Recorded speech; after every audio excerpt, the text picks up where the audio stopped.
Hello guys, आज हम लोग स्टार्ट करने वाले फिजिक्स का second chapter that is motion in a straight line.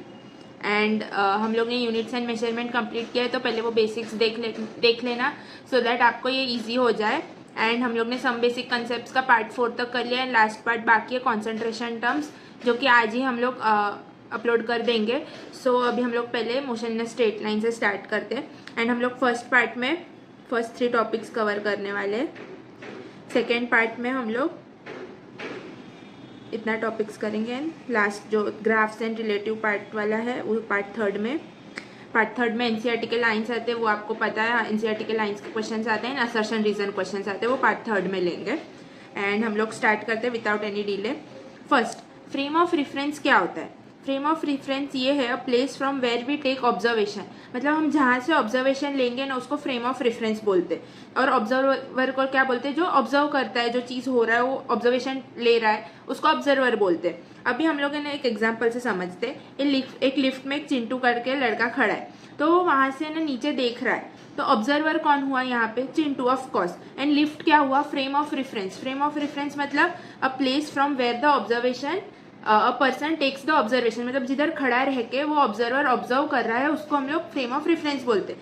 वैसे इस कार में आप देखोगे, मिंटू करके एक लड़का कार के ऊपर बैठा है एंड कार चल रहा है, तो आप बोलो फ्रेम ऑफ रेफरेंस क्या हो गया? इधर कार हो गया एंड जो देख रहा है वो ऑब्जर्वर हो गया, मतलब जो कार के ऊपर बैठ के जो देख रहा है उसको ऑब्जर्वर बोलते हैं, पर जो जिस चीज पे बैठा है, जिस जगह है, उसको फ्रेम ऑफ रेफरेंस बोलते हैं। Frame of reference inertial frame of reference होता है, non inertial frame of reference होता है। इनर्शियल फ्रेम ऑफ रेफरेंस क्या है? जिधर एक्सेलरेशन जीरो, एक मतलब कांस्टेंट वेलोसिटी से चल रहा है या कुछ वेलोसिटी ही नहीं है। But non inertial frame of reference क्या है? जिसका एक्सेलरेशन इज नॉट जीरो, मतलब स्पीड इंक्रीज होते जा रहा है या डिक्रीज होते जा रहा है। इसके बारे में हम लॉज ऑफ मोशन में और डिटेल में पढ़ते हैं। हाँ, frame of reference and non inertial frame of reference, उसके बारे में हम लॉज ऑफ मोशन में बहुत डिटेल में पढ़ते हैं। उस पर क्वेश्चंस भी सॉल्व करते हैं, जैसे सूडो फोर्स आ जाता है, फिर वो मंकी क्लाइंबिंग रोप वाला आ जाता है। सो अभी के लिए बस इतना समझ लो कि इनर्शियल फ्रेम ऑफ रेफरेंस क्या है, non inertial frame of reference क्या है। जिस जगह पे खड़े रह के वो देख रहा है वो जीरो वेलोसिटी पे है या कांस्टेंट वेलोसिटी पे, पर उस पर कुछ एक्सीलरेशन नहीं लग रहा है, एक्सीलरेशन इज जीरो, उसको बोलते हैं inertial frame of reference. And जो एक इंसान अगर एक जगह खड़ा है जिधर का स्पीड या वेलोसिटी इंक्रीज हो रहा है, हर 2 मिनट बाद कुछ 2 मीटर पर सेकेंड स्क्वायर का एक्सेलरेशन इंक्रीज हो रहा है, उसको बोलते हैं non inertial frame of reference. तो वहां पे आ जाएगा A is not equal to zero, तो फ्रेम ऑफ रेफरेंस क्या हो गया? Non inertial frame of reference. जो ऑब्जर्वर खड़ा है वो non inertial frame of reference पे खड़ा है। अभी हम बात करते हैं पोजिशन। पोजिशन क्या है? Location of object from the frame of reference, मतलब ओरिजिन, कहाँ से, लोकेशन मतलब कहाँ पे खड़ा, मतलब कैसे एक्सप्लेन कर सकते हैं? जैसे लोकेशन ऑफ ऑब्जेक्ट फ्रॉम, अभी फ्रेम ऑफ रेफरेंस ये पूरा कार है, पर इस पे भी कौन से पोजीशन पे खड़ा है, कहाँ पे खड़ा है, वो is the frame of reference. अभी पोजीशन इज नॉट, मतलब अभी पोजीशन टाइम के साथ चेंज नहीं हो रहा है, मतलब वो person is at rest, but वो टाइम के साथ चेंज हो रहा है उस ऑब्जेक्ट का position, then the person is in motion. Okay, इससे हम लोग ये समझ सकते हैं। एंड आपको क्वेश्चन में दिया रहेगा तो पोजीशन दिया रहेगा, एंड देन आपको बोला रहेगा कि नेक्स्ट मिनट पे वो इतने पोजीशन पे, तो आपको डिस्टेंस या डिस्प्लेसमेंट जो कैलकुलेट करना है वो कैलकुलेट कर सकते हैं। तो पोजीशन का मतलब क्लियर होना चाहिए एंड फ्रेम ऑफ रेफरेंस का मतलब क्लियर होना चाहिए। अभी हम आगे बढ़ते हैं। टाइप्स ऑफ मोशन, इसमें ना 1D टाइप ऑफ मोशन रहते हैं, 2D टाइप ऑफ मोशन रहते हैं, 3D टाइप भी रहता है, बट वो अपने को है नहीं। तो 1D टाइप ऑफ मोशन में क्या? स्ट्रेट लाइन मोशन आ गया। And 2D type of motion में क्या? मोशन इन अ प्लेन आ गया, जिसमें हम लोग एक्स एंड वाई दोनों एक्सिस के थ्रू वो पैराबोला फॉर्म होता है इसमें, तो एक्स एक्सिस भी यूज होता है एंड वाई एक्सिस भी यूज होता है। बट 1 डायमेंशनल में अगर वो एक्स एक्सिस में तो एक्स एक्सिस में ही रहेगा, एंड वाई एक्सिस में है तो वाई एक्सिस में ही रहेगा। सो अभी इस चैप्टर में तो हम लोग 1 डायमेंशनल पर ही फोकस करने वाले हैं। नेक्स्ट चैप्टर में हम लोग मोशन इन अ प्लेन के ऊपर फोकस करेंगे। सो अभी हम लोग एक सिनेरियो समझते। There is a one girl Munni करके जो बस में बैठी है, एंड एक चिंटू है जो कि बस में बैठा है, एंड मिंटू बाहर खड़ा है। एंड अभी मुन्नी जो है ना, जो बस में बैठी है, वो मोशन में है in with respect to Mintu. Mintu देख रहा है जब बस में मुन्नी को, तो अभी वो उसको लग रहा है कि वो बस जा रहा है, मतलब मिंटू के रिस्पेक्ट में Munni is in motion. But जब चिंटू देख रहा है मुन्नी को, तो वो देख रहा है कि मुन्नी तो बैठी है इधर ही, तो चिंटू के रिस्पेक्ट में मुन्नी इज इन रेस्ट। तो हम लोग को इससे ये समझा कि rest and motion are relative terms मतलब दे आर नॉट एब्सोल्यूट, मतलब हर इंसान के लिए वो सेम ही नहीं हो सकता। मतलब अभी आपके लिए मैं मोशन में हूँ बट मेरे साथ कोई बैठा है उसके लिए मैं रेस्ट में हो सकती हूँ, इसलिए दोनों not absolute, they are not absolute terms, they are relative terms. मतलब दोनों किसी के लिए कुछ अलग हो सकता है, किसी के लिए कुछ और हो सकता है। वैसे ही अ बॉडी कैन बी, वही लिखा है, एट रेस्ट और in motion with respect to reference frame. मतलब इस फ्रेम से, मतलब इस फ्रेम ऑफ रेफरेंस से मुन्नी को देखा तो ये मोशन में है, बट इस फ्रेम ऑफ रेफरेंस से देखा तो मुन्नी इज इन रेस्ट, तो this both are relative terms. ये फ्रेम ऑफ रेफरेंस चेंज होगा तो जो रेस्ट में है या मोशन में है वो भी चेंज हो सकता है ओपिनियन। ओके, ये याद रखना, ये थियोरी क्वेश्चन में आएगा, इसलिए हम लोग ने ये बात किया कि rest and motion are relative terms. या फिर आपको थोड़ा कंफ्यूज करके एक थियोरी क्वेश्चन अच्छा खासा इसमें दे सकते हैं। सो आपको ये चीज कंसेप्ट वाइज क्लियर होना चाहिए कि ये क्या बता रहा है इसमें। अभी हम बात करते हैं डिस्टेंस एंड डिस्प्लेसमेंट। फर्स्ट तो हम लोग है ना with the help of diagram समझते हैं, देन उसका पूरा पॉइंट्स वगैरह समझेंगे। अभी इसमें एक पर्सन है, वो ए से बी चल रहा है, तो जब उसने, और वो कैसे चल रहा है वो देखते, वो स्ट्रेट नहीं जा रहा।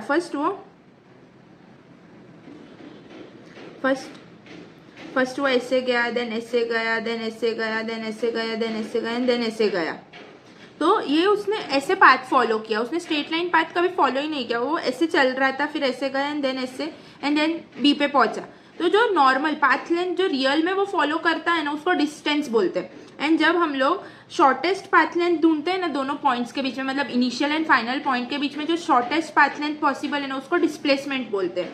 जैसे अभी स्कूल इधर है आपका एंड घर इधर है, ओके, हाँ, स्कूल होम।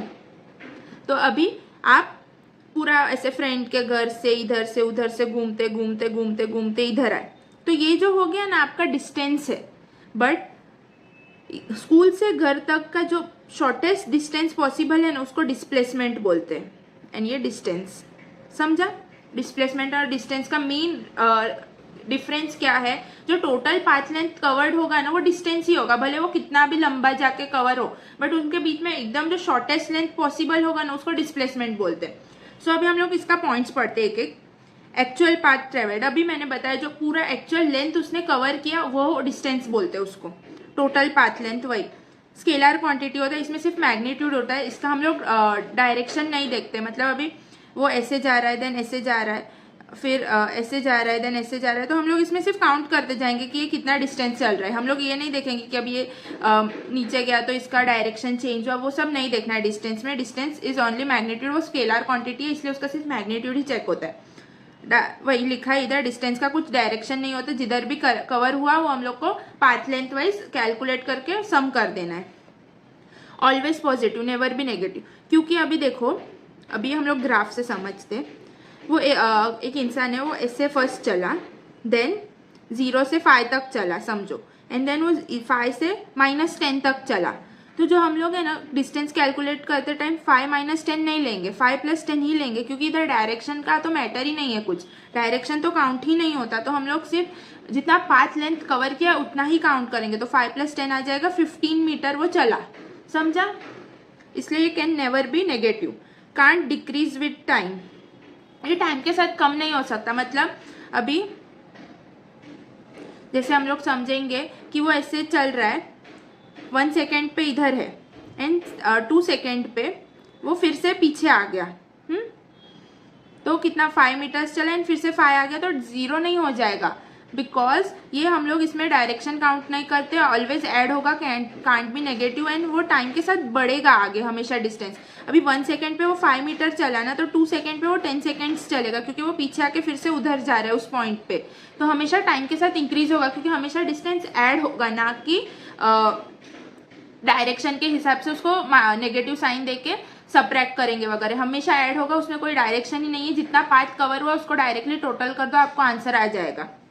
ऑलवेज ऐड, वही मैंने बताया, depends on path taken between 2 points, मतलब ये जो पाथ है उसके ऊपर डिपेंड करेगा। मतलब वो अगर ए से बी ये पाथ है, एक ये पाथ है, अभी वो इधर से आया तो उसका डिस्टेंस अलग आएगा, बट इधर से आया तो उसका डिस्टेंस अलग आएगा। तो डिस्टेंस डिपेंड कर, मतलब पाथ पे डिपेंड करेगा कि वो कौन सा चूज कर रहा है। Okay, if we only know initial and final position then we can not calculate distance. अभी हम लोग ने यही एग्जाम्पल में आपको ये पोजिशन का पॉइंट्स पता है, ये पोजिशन पे 1 मीटर था, इनिशियल एंड फाइनल पोजिशन पता है, मतलब ये ए इधर था एंड बी, जब ये इधर पहुंचा तब ये बी पोजीशन पे था। आपको इनिशियल पोजीशन भी पता है, फाइनल पोजीशन भी पता है, पर आप इसका डिस्टेंस नहीं निकाल पाओगे। क्यों? क्योंकि आप ऐसे जाओगे या ऐसे जाओगे ये आपको पता नहीं है, वो आपको जब बताया होगा क्वेश्चन में तभी समझेगा। Okay, so initial and final position से हम लोग कैनॉट कैलकुलेट डिस्टेंस। अभी हम डिस्प्लेसमेंट के बारे में बात करते हैं। Shift in position, change in position. जैसे हम लोग एग्जाम्पल लेते हैं, ए बी, इसका ये एक है, ये एक है एंड ये है। तो शिफ्ट इन पोजीशन चाहिए, तो मतलब शिफ्ट और चेंज इन पोजीशन क्या? चेंज इन पोजीशन आ गया position at B minus position at A, इतना ही। तो अब जब ए पे क्या पोजीशन है एंड बी पे क्या पोजीशन है पता रहेगा ना, तो डिस्प्लेसमेंट इजीली निकल जाएगा। बिकॉज आपको इसमें क्या चाहिए? Shortest distance between initial and final position. तो जब हम लोग को ये पता है तो यही तो शॉर्टेस्ट डिस्टेंस होगा।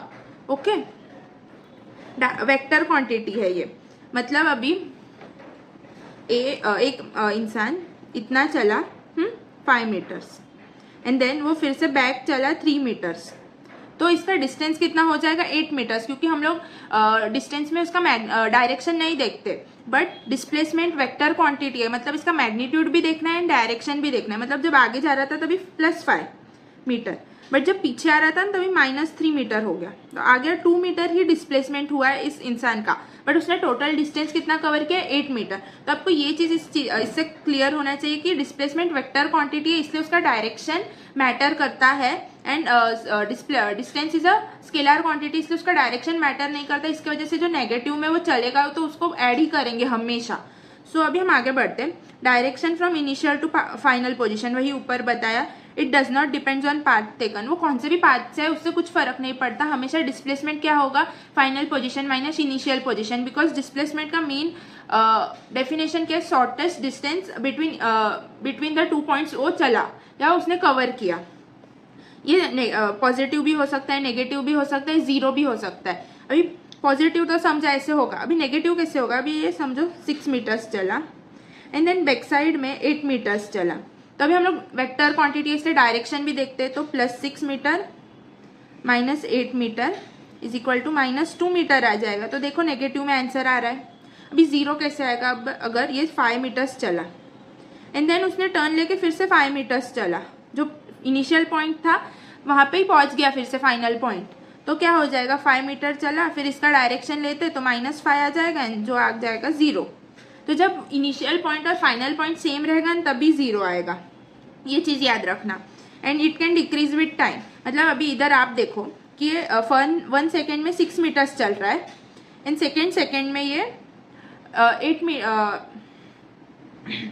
8 मीटर्स चल रहा है, तो इसका टोटल डिस्प्लेसमेंट जो इसने कवर किया वो डिक्रीज हो रहा है ना विथ टाइम। तो वो हो सकता है डिस्प्लेसमेंट में, पर डिस्टेंस में हमेशा इंक्रीज ही होगा टाइम, क्योंकि उसमें हमेशा ऐड करते, उसमें हम लोग डायरेक्शन देखते ही नहीं है, वो स्केलर क्वांटिटी है।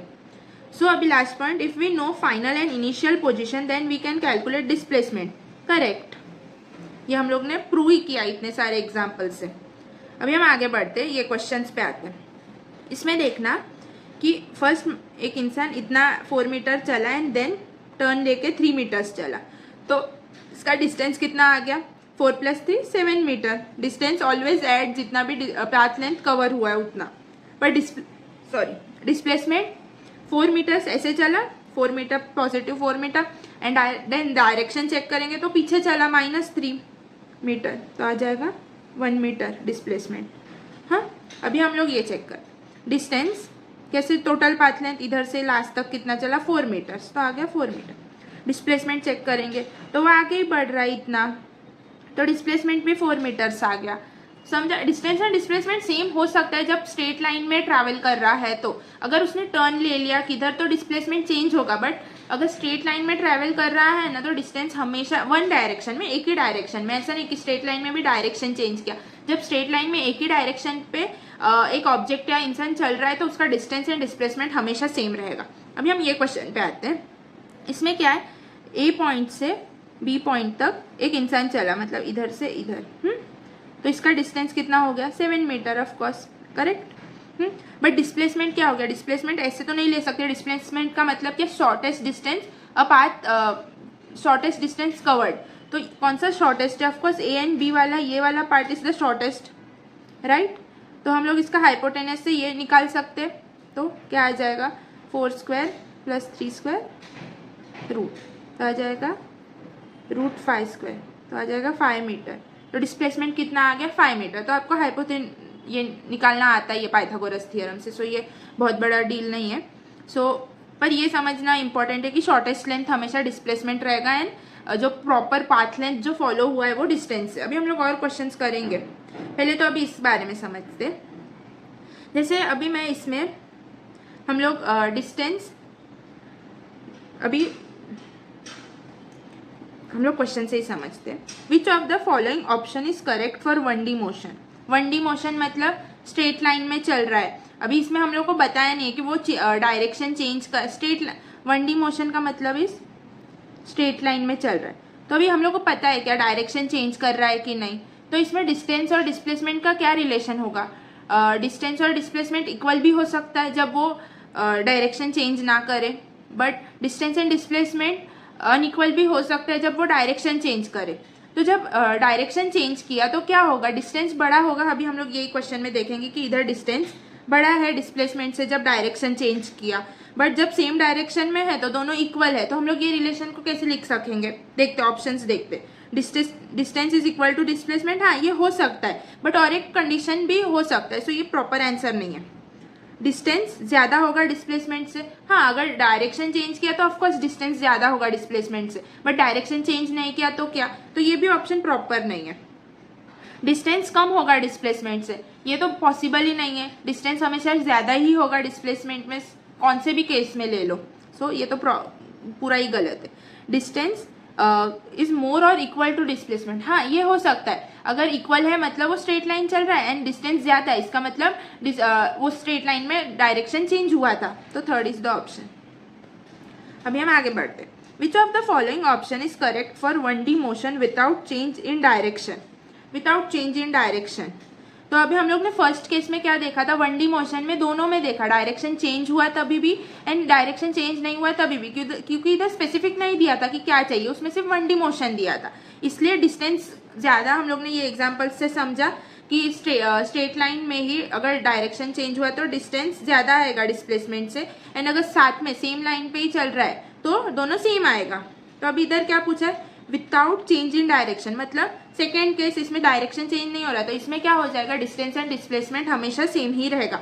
1D मोशन मतलब स्ट्रेट लाइन में डायरेक्शन ही चेंज नहीं हो रहा है, तो distance and displacement are equal. First option is the correct. आगे बढ़, which of the following option is correct for 1D motion with change in direction. तो अभी विथ चेंज इन डायरेक्शन, तो जब ये 5 मीटर्स चला एंड देन 2 मीटर्स का direction change हुआ, तो इसमें डिस्टेंस कितना आ गया 7 मीटर, बट डिस्प्लेसमेंट कितना आ गया 5 - 2 3 मीटर। क्यों, क्योंकि डायरेक्शन चेंज हुआ तो डिस्प्लेसमेंट नेगेटिव साइन लेता है, डायरेक्शन इंडिकेट करता है, इसलिए 5 - 2 हो जाएगा, तो 3 मीटर आ गया। तो इसमें आप देखोगे कि डिस्प्लेसमेंट छोटा है, displacement is smaller than distance. तो अभी ये ऑप्शन चेक करते हैं। And with change in direction, तो इक्वल तो होगा ही नहीं क्योंकि डायरेक्शन चेंज हो रहा है, तो distance is bigger than displacement. Second option is the correct. Okay, अभी हम आगे बढ़ते हैं। Which of the following option is never correct for a moving object. Never correct, तो अभी हम लोग ऑप्शन चेक करते हैं। Distance is equal to displacement, हाँ ये करेक्ट हो सकता है, हम लोग ने एग्जाम्पल में भी देखा, जैसे ये जब स्ट्रेट लाइन में विदाउट चेंज इन डायरेक्शन हो रहा है तो दोनों सेम होगा।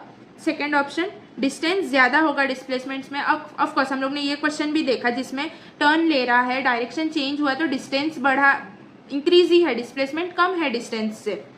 Okay, and third option, distance is greater than और इक्वल टू डिस्प्लेसमेंट। अभी हम लोग ने ये फर्स्ट क्वेश्चन में ही देखा, अगर 1D मोशन है, अगर चेंज नहीं हो रहा है डायरेक्शन तो इक्वल रहेगा, बट डायरेक्शन चेंज हो रहा है तो डिस्टेंस इंक्रीज होगा, डिस्प्लेसमेंट डिक्रीज होगा, ये हमेशा है क्योंकि डिस्टेंस हमेशा ऐड होता है, एंड डिस्प्लेसमेंट अगर टर्न ले लिया तो नेगेटिव साइन आ जाएगा, उसके वजह से जो डिस्प्लेसमेंट है वो कम आएगा डिस्टेंस से हमेशा। बट फोर्थ ऑप्शन, डिस्टेंस कम है डिस्प्लेसमेंट से, ये तो ना कोई भी सिनेरियो में पॉसिबल नहीं है। जैसे हम लोग ने ये 3 एग्जांपल्स भी देखा, इसमें डिस्टेंस 7 मीटर है, 5 मीटर है डिस्प्लेसमेंट, तो इसमें भी डिस्टेंस बड़ा है। इसमें सेम है बिकॉज डायरेक्शन चेंज नहीं हुआ। इसमें भी देखो डिस्टेंस इज बड़ा, डिस्प्लेसमेंट इज छोटा। इसमें भी हम लोग देखेंगे कि डिस्टेंस इज बड़ा एंड डिस्प्लेसमेंट इज छोटा। तो डिस्टेंस हमेशा हमेशा कोई भी सिनेरियो में डिस्टेंस हमेशा बड़ा होगा या इक्वल होगा डिस्प्लेसमेंट के, पर कभी भी छोटा नहीं होगा। सो फोर्थ इज द ऑप्शन। ये कभी पॉसिबल नहीं है, याद रखो अच्छे से। ओके अभी numerical ratio of displacement to distance, displacement to distance, तो ये मे बी 1 भी हो सकता है। हम लोग एक एक सिनेरियो लेते हैं। अभी अगर स्ट्रेट लाइन में है विदाउट चेंज इन डायरेक्शन तो 1 हो सकता है एक। दूसरा, अगर डिस्प्लेसमेंट अगर एक ही डायरेक्शन में है, एक ही लाइन में है, स्ट्रेट लाइन में, बट डायरेक्शन चेंज हुआ तो फिर डिस्प्लेसमेंट छोटा हो सकता है डिस्टेंस से। तो may be less, may be less than 1। And distance, ऐसे तो हो नहीं सकता कि डिस्प्लेसमेंट बड़ा होगा डिस्टेंस से। ये तो कभी सिनेरियो पॉसिबल ही नहीं। हम लोग ने कितने एग्जांपल्स देखे, एक भी सिनेरियो में ये चीज पॉसिबल ही नहीं है कि डिस्टेंस छोटा है डिस्प्लेसमेंट से। तो क्या ऑप्शन मिल जाएगा? मे बी लेस देन 1 और इक्वल टू 1। तो अभी ऑप्शन चेक करते हैं। ऑलवेज लेस देन 1 नो, क्योंकि स्ट्रेट लाइन रहेगा तो विदाउट चेंज इन डायरेक्शन तो 1 आ सकता है। ऑलवेज ग्रेटर देन 1 पॉसिबल ही नहीं है, क्योंकि डिस्प्लेसमेंट कभी डिस्टेंस से बड़ा ही नहीं हो सकता। वो इक्वल हो सकता है एक बार, बट इंक्रीज तो पॉसिबल ही नहीं है। ऑलवेज इक्वल टू 1 ये भी पॉसिबल नहीं है। हमेशा थोड़ी, अगर डायरेक्शन चेंज हुआ तो डिस्प्लेसमेंट कम हो जाएगा। मे बी लेस देन 1 और इक्वल टू 1, यस यही हम लोग ने ऑप्शन लाया था। तो fourth is the correct option.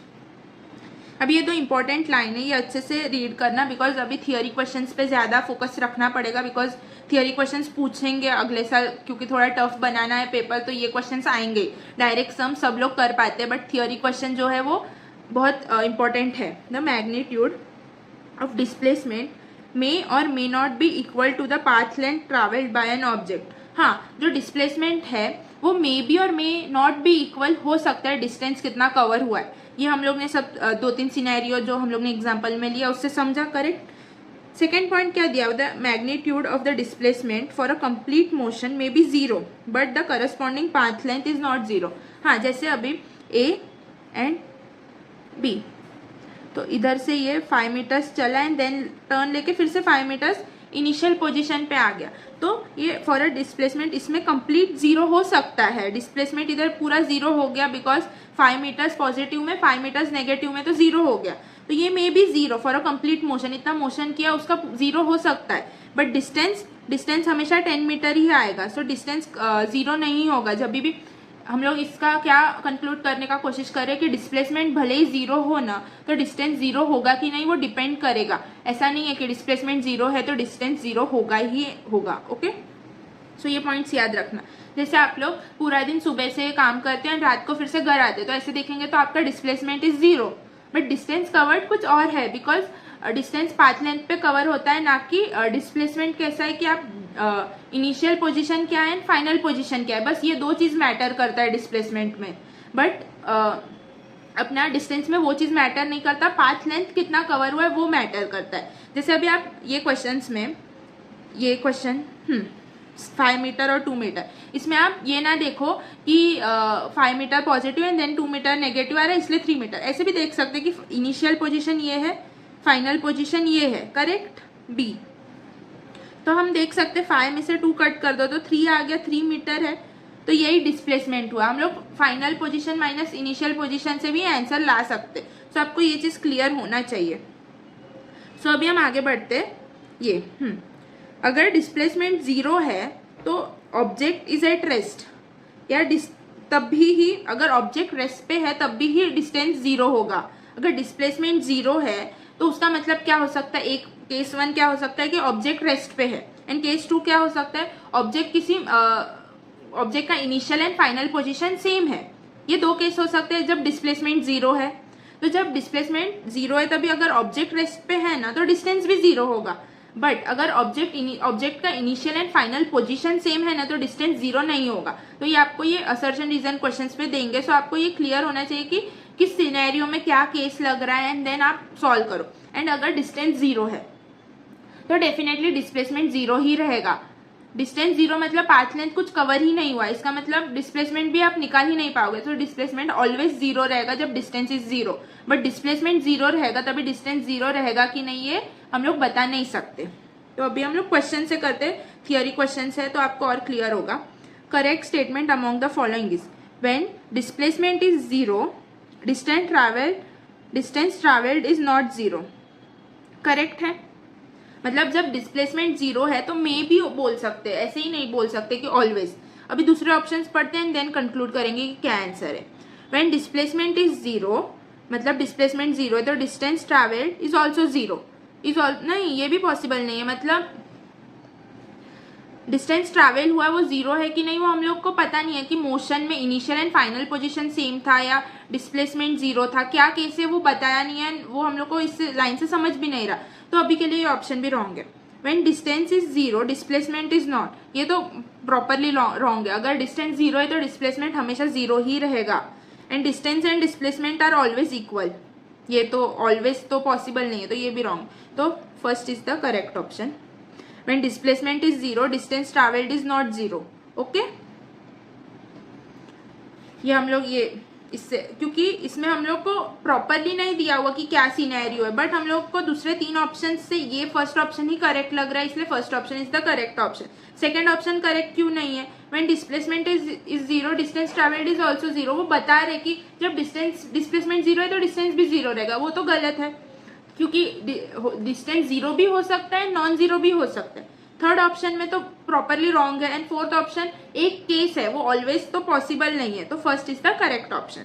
तो आपको ये समझना है, ये वाला चीज पूरा अच्छे से याद रखो ये वाला, एंड देन आपको ये थियोरी क्वेश्चन इजीली हो जाएगा। ये एक बार रीड करना क्या है इसमें। If the displacement of an object is zero, मतलब डिस्प्लेसमेंट जीरो है, the actual distance travelled bye it will be, zero भी हो सकता है, मे नॉट भी जीरो हो सकता है, नन ऑफ दिस, इनफाइनाइट तो नहीं होगा। डिस्प्लेसमेंट इज जीरो तो मे नॉट भी जीरो हो सकता है। डायरेक्टली जीरो बोलना, इट विल बी जीरो, ये बोलना प्रॉपर नहीं है क्योंकि वो मे नॉट भी जीरो और मे भी जीरो दोनों हो सकता है, दोनों केस पॉसिबल है। सो थर्ड ऑप्शन ज्यादा सही है, मे नॉट बी जीरो। इधर if displacement of a particle is zero distance covered by is, same question है, सिर्फ थोड़ा इंग्लिश चेंज है। तो मे बी जीरो हो सकता है, मे बी नॉट जीरो हो सकता है। तो must be zero, A is wrong. Must be unity, ये भी गलत है, मतलब सेम होगा जितना डिस्प्लेसमेंट है उतना, नो पॉसिबल नहीं। Must not be zero, must not be zero ये भी गलत है। मस्ट बोल दिया मतलब वो बोल रहे कि ऐसा ही होगा, ऐसा नहीं है, मे आना चाहिए। मे बी जीरो और मे नॉट बी जीरो, हाँ D option is the correct क्योंकि वो जीरो भी हो सकता है नॉन जीरो भी हो सकता है। सो अगर ये इधर दिया रहेगा distance of a particle is zero तो डिस्प्लेसमेंट क्या आएगा, तो वो क्या always zero, must be zero. Okay, तभी ए ऑप्शन करेक्ट हो जाएगा। बट जब डिस्प्लेसमेंट जीरो है तो डिस्टेंस मे और मे नॉट बी जीरो, ये चीज याद रखना अच्छे से, इसमें ही कंफ्यूजन होगा और इस पे सेंटेंस पे क्वेश्चन आता है। अभी हम लोग थोड़ा क्वेश्चंस करते। फर्स्ट क्वेश्चन क्या है, इसमें हम लोग को डिस्टेंस एंड डिस्प्लेसमेंट ढूंढना है। तो डिस्टेंस क्या है, पाथ लेंथ कवर्ड, मतलब ए से बी 5 मीटर, बी से सी 4 मीटर एंड सी से डी इज 2 मीटर, तो आ गया 11 metre is the answer. Distance इतना है। अभी डिस्प्लेसमेंट में हम लोग को शॉर्टेस्ट लेंथ ढूंढना है, मतलब इनिशियल और फाइनल पोजीशन, मतलब ये दोनों पॉइंट चाहिए, राइट। तो अभी हम लोग ये कैसे निकाल सकते हैं, तो हम लोग इधर ये बना देंगे।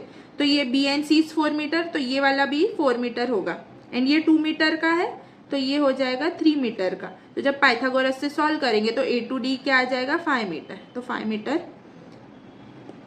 ओके, ये आपको समझना चाहिए। आप क्या करना, हमेशा इनिशियल पॉइंट और फाइनल पॉइंट को जोड़ देना, एंड देन ट्राइंगल वगैरह कुछ बन के आपको आंसर आ जाएगा। हम लोग और क्वेश्चन करेंगे तो और क्लियर होगा।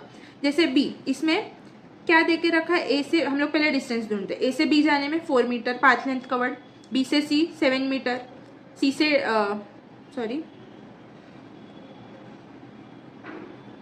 सी से डी एंड ये सी से डी 7 मीटर प्लस डी से ई 3 मीटर, तो क्या आ जाएगा 14 + 4 18, 18 + 3 21 मीटर आ जाएगा डिस्टेंस। अभी हम लोग डिस्प्लेसमेंट में हमेशा इनिशियल एंड फाइनल पोजीशन को जोड़ दो, ऐसे ए एंड ई को जोड़ दिया, एंड देन अभी देखो कि क्या ट्राइंगल वगैरह कुछ बन सकता है जिससे आंसर आएगा। तो हम लोग इधर ये देख सकते हैं कि हम लोग अगर ये लाइन को एक्सटेंड कर दें, ये लाइन को एक्सटेंड कर दें, तो ये 7 मीटर है ये 4 मीटर है, करेक्ट। तो ये कितना हो जाएगा 3 मीटर। ये 7 मीटर है B and C, and D and E 3 metre है। तो इसका मतलब ये पॉइंट से ये पॉइंट कितना हो जाएगा 4 मीटर। तो अभी हम लोग फिर से पाइथागोरस थ्योरम से ये कितना आ गया 5 मीटर। तो डिस्प्लेसमेंट कितना हो गया 5 मीटर। सो कितना सिंपल है, हमेशा इनिशियल पॉइंट और फाइनल पॉइंट जोड़ दो एंड आपको आंसर आ जाएगा। वैसे ही हम लोग इधर देखते हैं, इसमें क्या देके रखा है डिस्टेंस। ए से बी कितना है 5 मीटर, बी से सी 4 मीटर, सी से डी 3 मीटर, तो आ जाएगा 12 मीटर, करेक्ट। अभी डिस्प्लेसमेंट में हमेशा क्या इनिशियल और फाइनल पोजीशन जोड़ दो, जोड़ दिया। अभी हम लोग को ये इसका लेंथ ढूंढना है, ओके।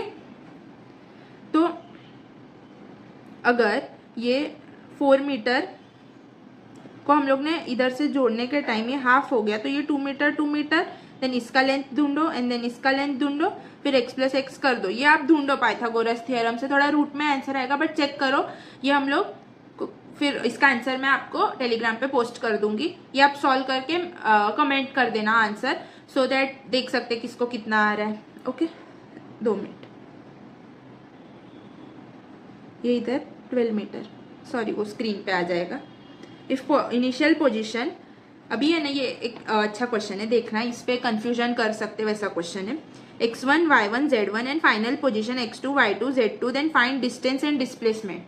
तो आपको अभी हम लोग ने ऊपर बताया था कि डिस्टेंस हम लोग इनिशियल एंड फाइनल पोजीशन की हेल्प से ढूंढ नहीं सकते, हम लोग सिर्फ डिस्प्लेसमेंट ही ढूंढ सकते। तो इधर distance is not possible to calculate, तो इसमें ऑप्शन में भी दिया रहेगा। ऐसे आपको बोलेंगे कि फाइंड डिस्टेंस, तो आपको ऑप्शन में नन ऑफ दिस करके दिया रहेगा, तो आपको वही टिक करना है, करते नहीं बैठना है, क्योंकि इससे आएगा ही नहीं कभी आंसर। तो अभी हम लोग डिस्प्लेसमेंट कैसे ढूंढेंगे, इसका फॉर्मूला है, देखो। Displacement is equal to root x2 minus x1 square plus y2 minus y1 square plus z2 minus z1 square.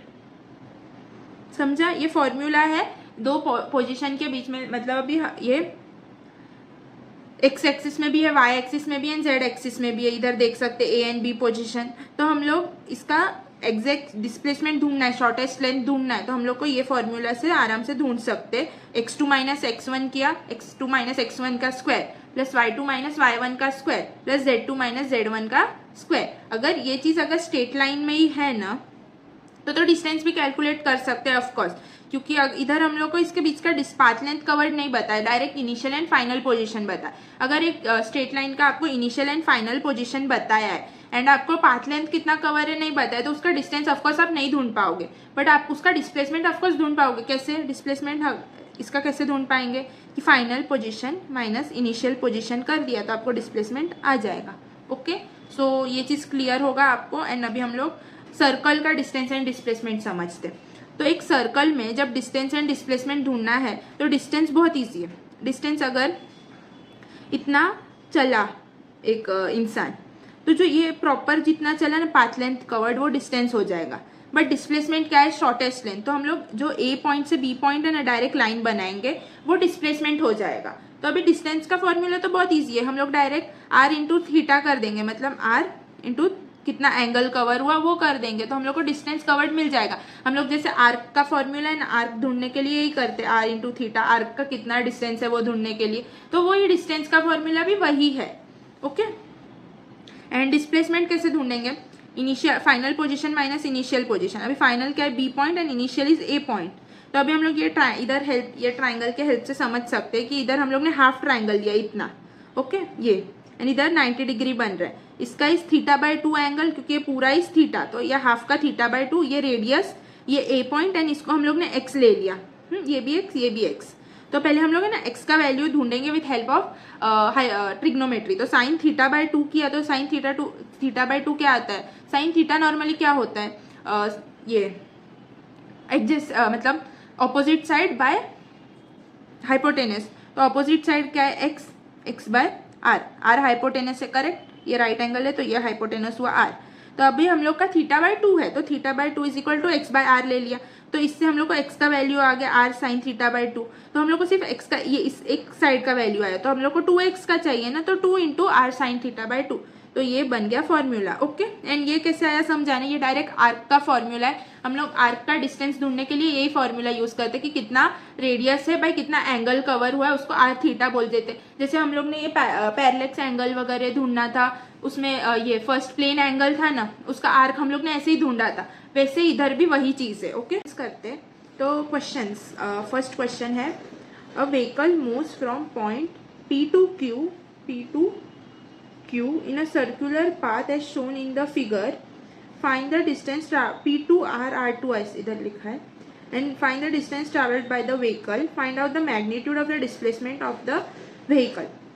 तो हम लोग फर्स्ट डिस्टेंस ढूंढना है, distance equal to path length, पूरा जितना कवर हुआ उतना। सो अभी हम लोग इधर देखेंगे, सो P से S तक, P से S तक मतलब आर थीटा, आर कितना है 8 किलोमीटर्स, एंड थीटा कितना होगा, अगर ये इतना इज 90, तो 360 माइनस 90 इज 270 डिग्रीज। तो हम लोग इसको कैसे लिखेंगे, 270 को रेडियंस के टर्म में लिखेंगे, सो इजी होगा कैलकुलेट करने। तो 270 को रेडियंस के टर्म में कैसे लिखते हैं, पाई 180, तो 2 इंटू जैसे हम लोग 1 डिग्री इस पाई बाय 180, तो 270 डिग्री कितना इस एक्स, ऐसे ही कर लेना, सो इजी होगा, पाई बाय 180, तो आ जाएगा 3 9 जा 3 6 जा 6 3 2 3 जा 3 पाई बाय 2, तो 3 पाई बाय 2, तो आ जाएगा 4 इंटू 3 पाई, तो आ जाएगा 12 पाई। पाई का वैल्यू डाल के इंटू 3, 36 किलोमीटर्स डिस्टेंस कवर हो जाएगा। अभी हम डिस्प्लेसमेंट देखते हैं। प्लीज़ ये ना ऐसे थोड़ा लेंदी करके अभी के लिए दिखाया, बट आप थोड़ा प्रैक्टिस करोगे तो आपको आ जाएगा डायरेक्टली। अभी डिस्प्लेसमेंट देखते हैं। डिस्प्लेसमेंट कैसे निकालते हैं, अभी P is the initial position and S is the final position. And अभी हम लोग देख पा रहे हैं कि P एंड ये 8 किलोमीटर्स रेडियस दिया हुआ है, तो हम लोग डायरेक्ट डिस्प्लेसमेंट का फॉर्मूला लगाएंगे, 2r sine theta by 2 into R कितना है 8 kilometres and sine theta by 2, इधर क्या आ जाएगा, इसमें एंगल कितना है 90 डिग्री का, क्लियरली दिख रहा है, तो 90 डिग्री बाय 2 साइन 45 आ जाएगा। साइन 45 कितना होता है 1/√2, तो ऐसे किया तो 8√2 हो जाएगा, मतलब ये इसको कट करके इधर √2 आ जाएगा, क्योंकि √2 इंटू √2 2 होता है, तो एक √2 बच जाएगा, तो 8√2 इज द डिस्प्लेसमेंट। ये डायरेक्ट 90 डिग्री रहेगा तो हाइपोथेनस ढूंढ सकते हो, मतलब पाइथागोरस थ्योरम से इजीली ढूंढ सकते हो। रूट में 8² + 8² करोगे तो 8/√2 किलोमीटर्स आ जाएगा, वरना आप डायरेक्ट फॉर्मूला से जाओगे तो भी करेक्ट आंसर आएगा। डिपेंड्स ऑन यू, जैसे करना है कर सकते हो। अभी हम आगे बढ़ते हैं।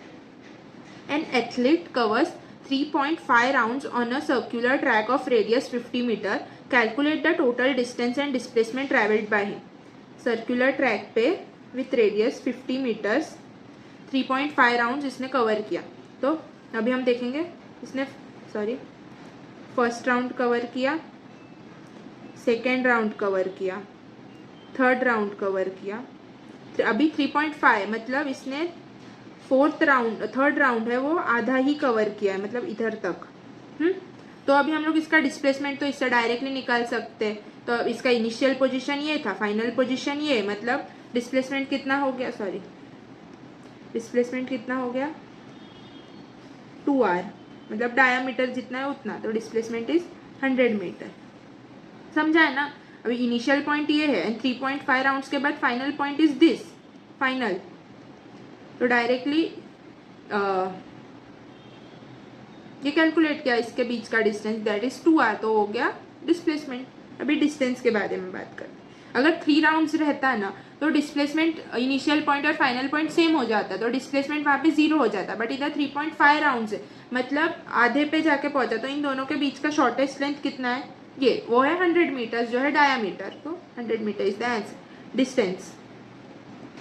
डिस्टेंस अभी उसने 3.5 राउंड्स लिया इंटू उसने कितना सर्कल का सरकमफरेंस क्या होता है 2πr, मतलब उसने 2πr डिस्टेंस, ये हम लोग r/θ वाले फॉर्मूला से भी ला सकते हैं कि उसने एक राउंड में कितना डिस्टेंस कवर किया, रेडियस इंटू थीटा कितना हो गया 2 पाई। एक सर्कल में कितना 360 डिग्री रहता है तो 2 पाई हो गया, तो 2 पाई आर कर दिया। तो डायरेक्टली सर्कमफरेंस भी लिख सकते हो, समझा ना, दोनों कनेक्शन समझा कैसा है ना। आर थीटा इज कोई हम लोग सर्कल के टर्म्स में भी उसको सर्कमफरेंस बोल देते फुल सर्कल का जब लिया तभी। तो 2 पाई आर, तो 3.5 into 2 into pi into R का वैल्यू इज 50 मीटर्स, तो आ जाएगा 3.5 इंटू 100 इंटू 3, तो आ जाएगा 35, 350 इंटू 3। तो ये कैलकुलेट कर देंगे तो आ जाएगा डिस्टेंस, तो 1050 मीटर डिस्टेंस कवर किया उस एथलीट ने। ओके, डिस्प्लेसमेंट एंड डिस्टेंस दोनों क्लियर है, आई होप अच्छे से समझा होगा। अभी क्या है, object moves on a circular path by angle 60 degree and then the ratio of distance to displacement is. First तो हम लोग डिस्टेंस ढूंढेंगे एंड देन डिस्प्लेसमेंट ढूंढते हैं। तो distance is equal to R theta, correct. अभी आर का value नहीं दिया तो अभी आर ही लेते हैं। थीटा क्या हो जाएगा pi by 3, okay. And displacement, sorry, displacement का formula is 2r sine theta by 2, correct. अभी 2 r का वैल्यू तो है नहीं, साइन थीटा बाय 2 क्या आ जाएगा, साइन थीटा इज 30 आ जाएगा, साइन 30 डिग्री आ जाएगा, जिसको हम लोग कैसे लिख सकते हैं और एक टर्म्स में, साइन थीटा क्या हो जाता है हाफ हो जाता है, तो इंटू हाफ कर देंगे, तो हाफ कट, तो आंसर आ जाएगा आर। तो अभी पूछा क्या है, ratio distance by displacement. I hope आप सबको ट्रिग्नोमेट्री आता होगा, वरना आपको साइन 30 क्या है वो भी, मतलब मैंने देखा है बहुत सारे लोगों को, लाइक मेरे साथ जो थे उन लोग को साइन 30 साइन 60 का डिग्री का वैल्यूज भी पता नहीं होता था, and they use to check the Google से फटाफट ट्रिग्नोमेट्री टेबल डाउनलोड करते थे एंड उस पर चेक करते थे, जो कि लाइक बहुत अच्छा थिंग नहीं है अभी, मतलब अभी भी नहीं आता है तो आप फटाफट समझ लो वो चीज़ें, क्योंकि आप उस चीज़ों पे ज़्यादा टाइम वेस्ट नहीं कर सकते, बट वो बेसिक है, वो सब चैप्टर्स में आएगा ही।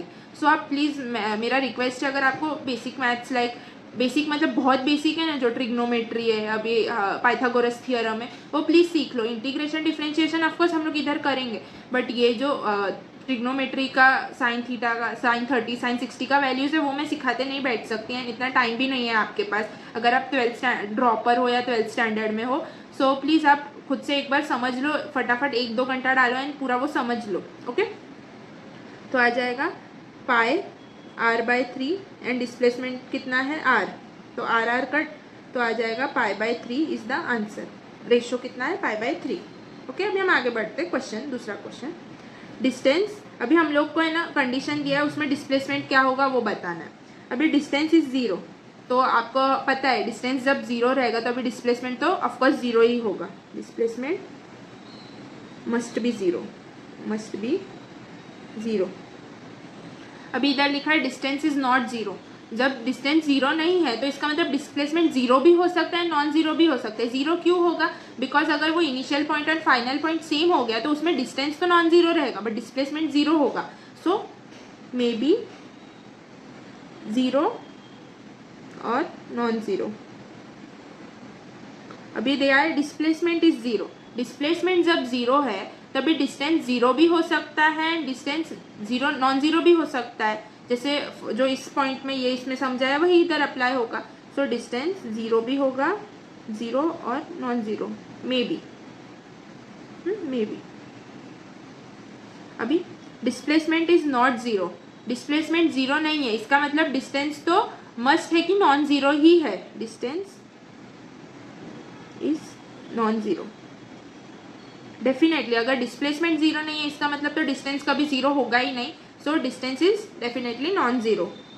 ये एक स्टेटमेंट वाला क्वेश्चन है, ये आपको अगर फास्ट लगा होगा तो फिर से एक बार देखो, खुद से सॉल्व करके देखो, बिकॉज ये बहुत इंपॉर्टेंट है, ये थियोरिटिकल क्वेश्चंस में आता है, ड्यूरिंग द एग्जाम का प्रेशर आप गलत करते हो।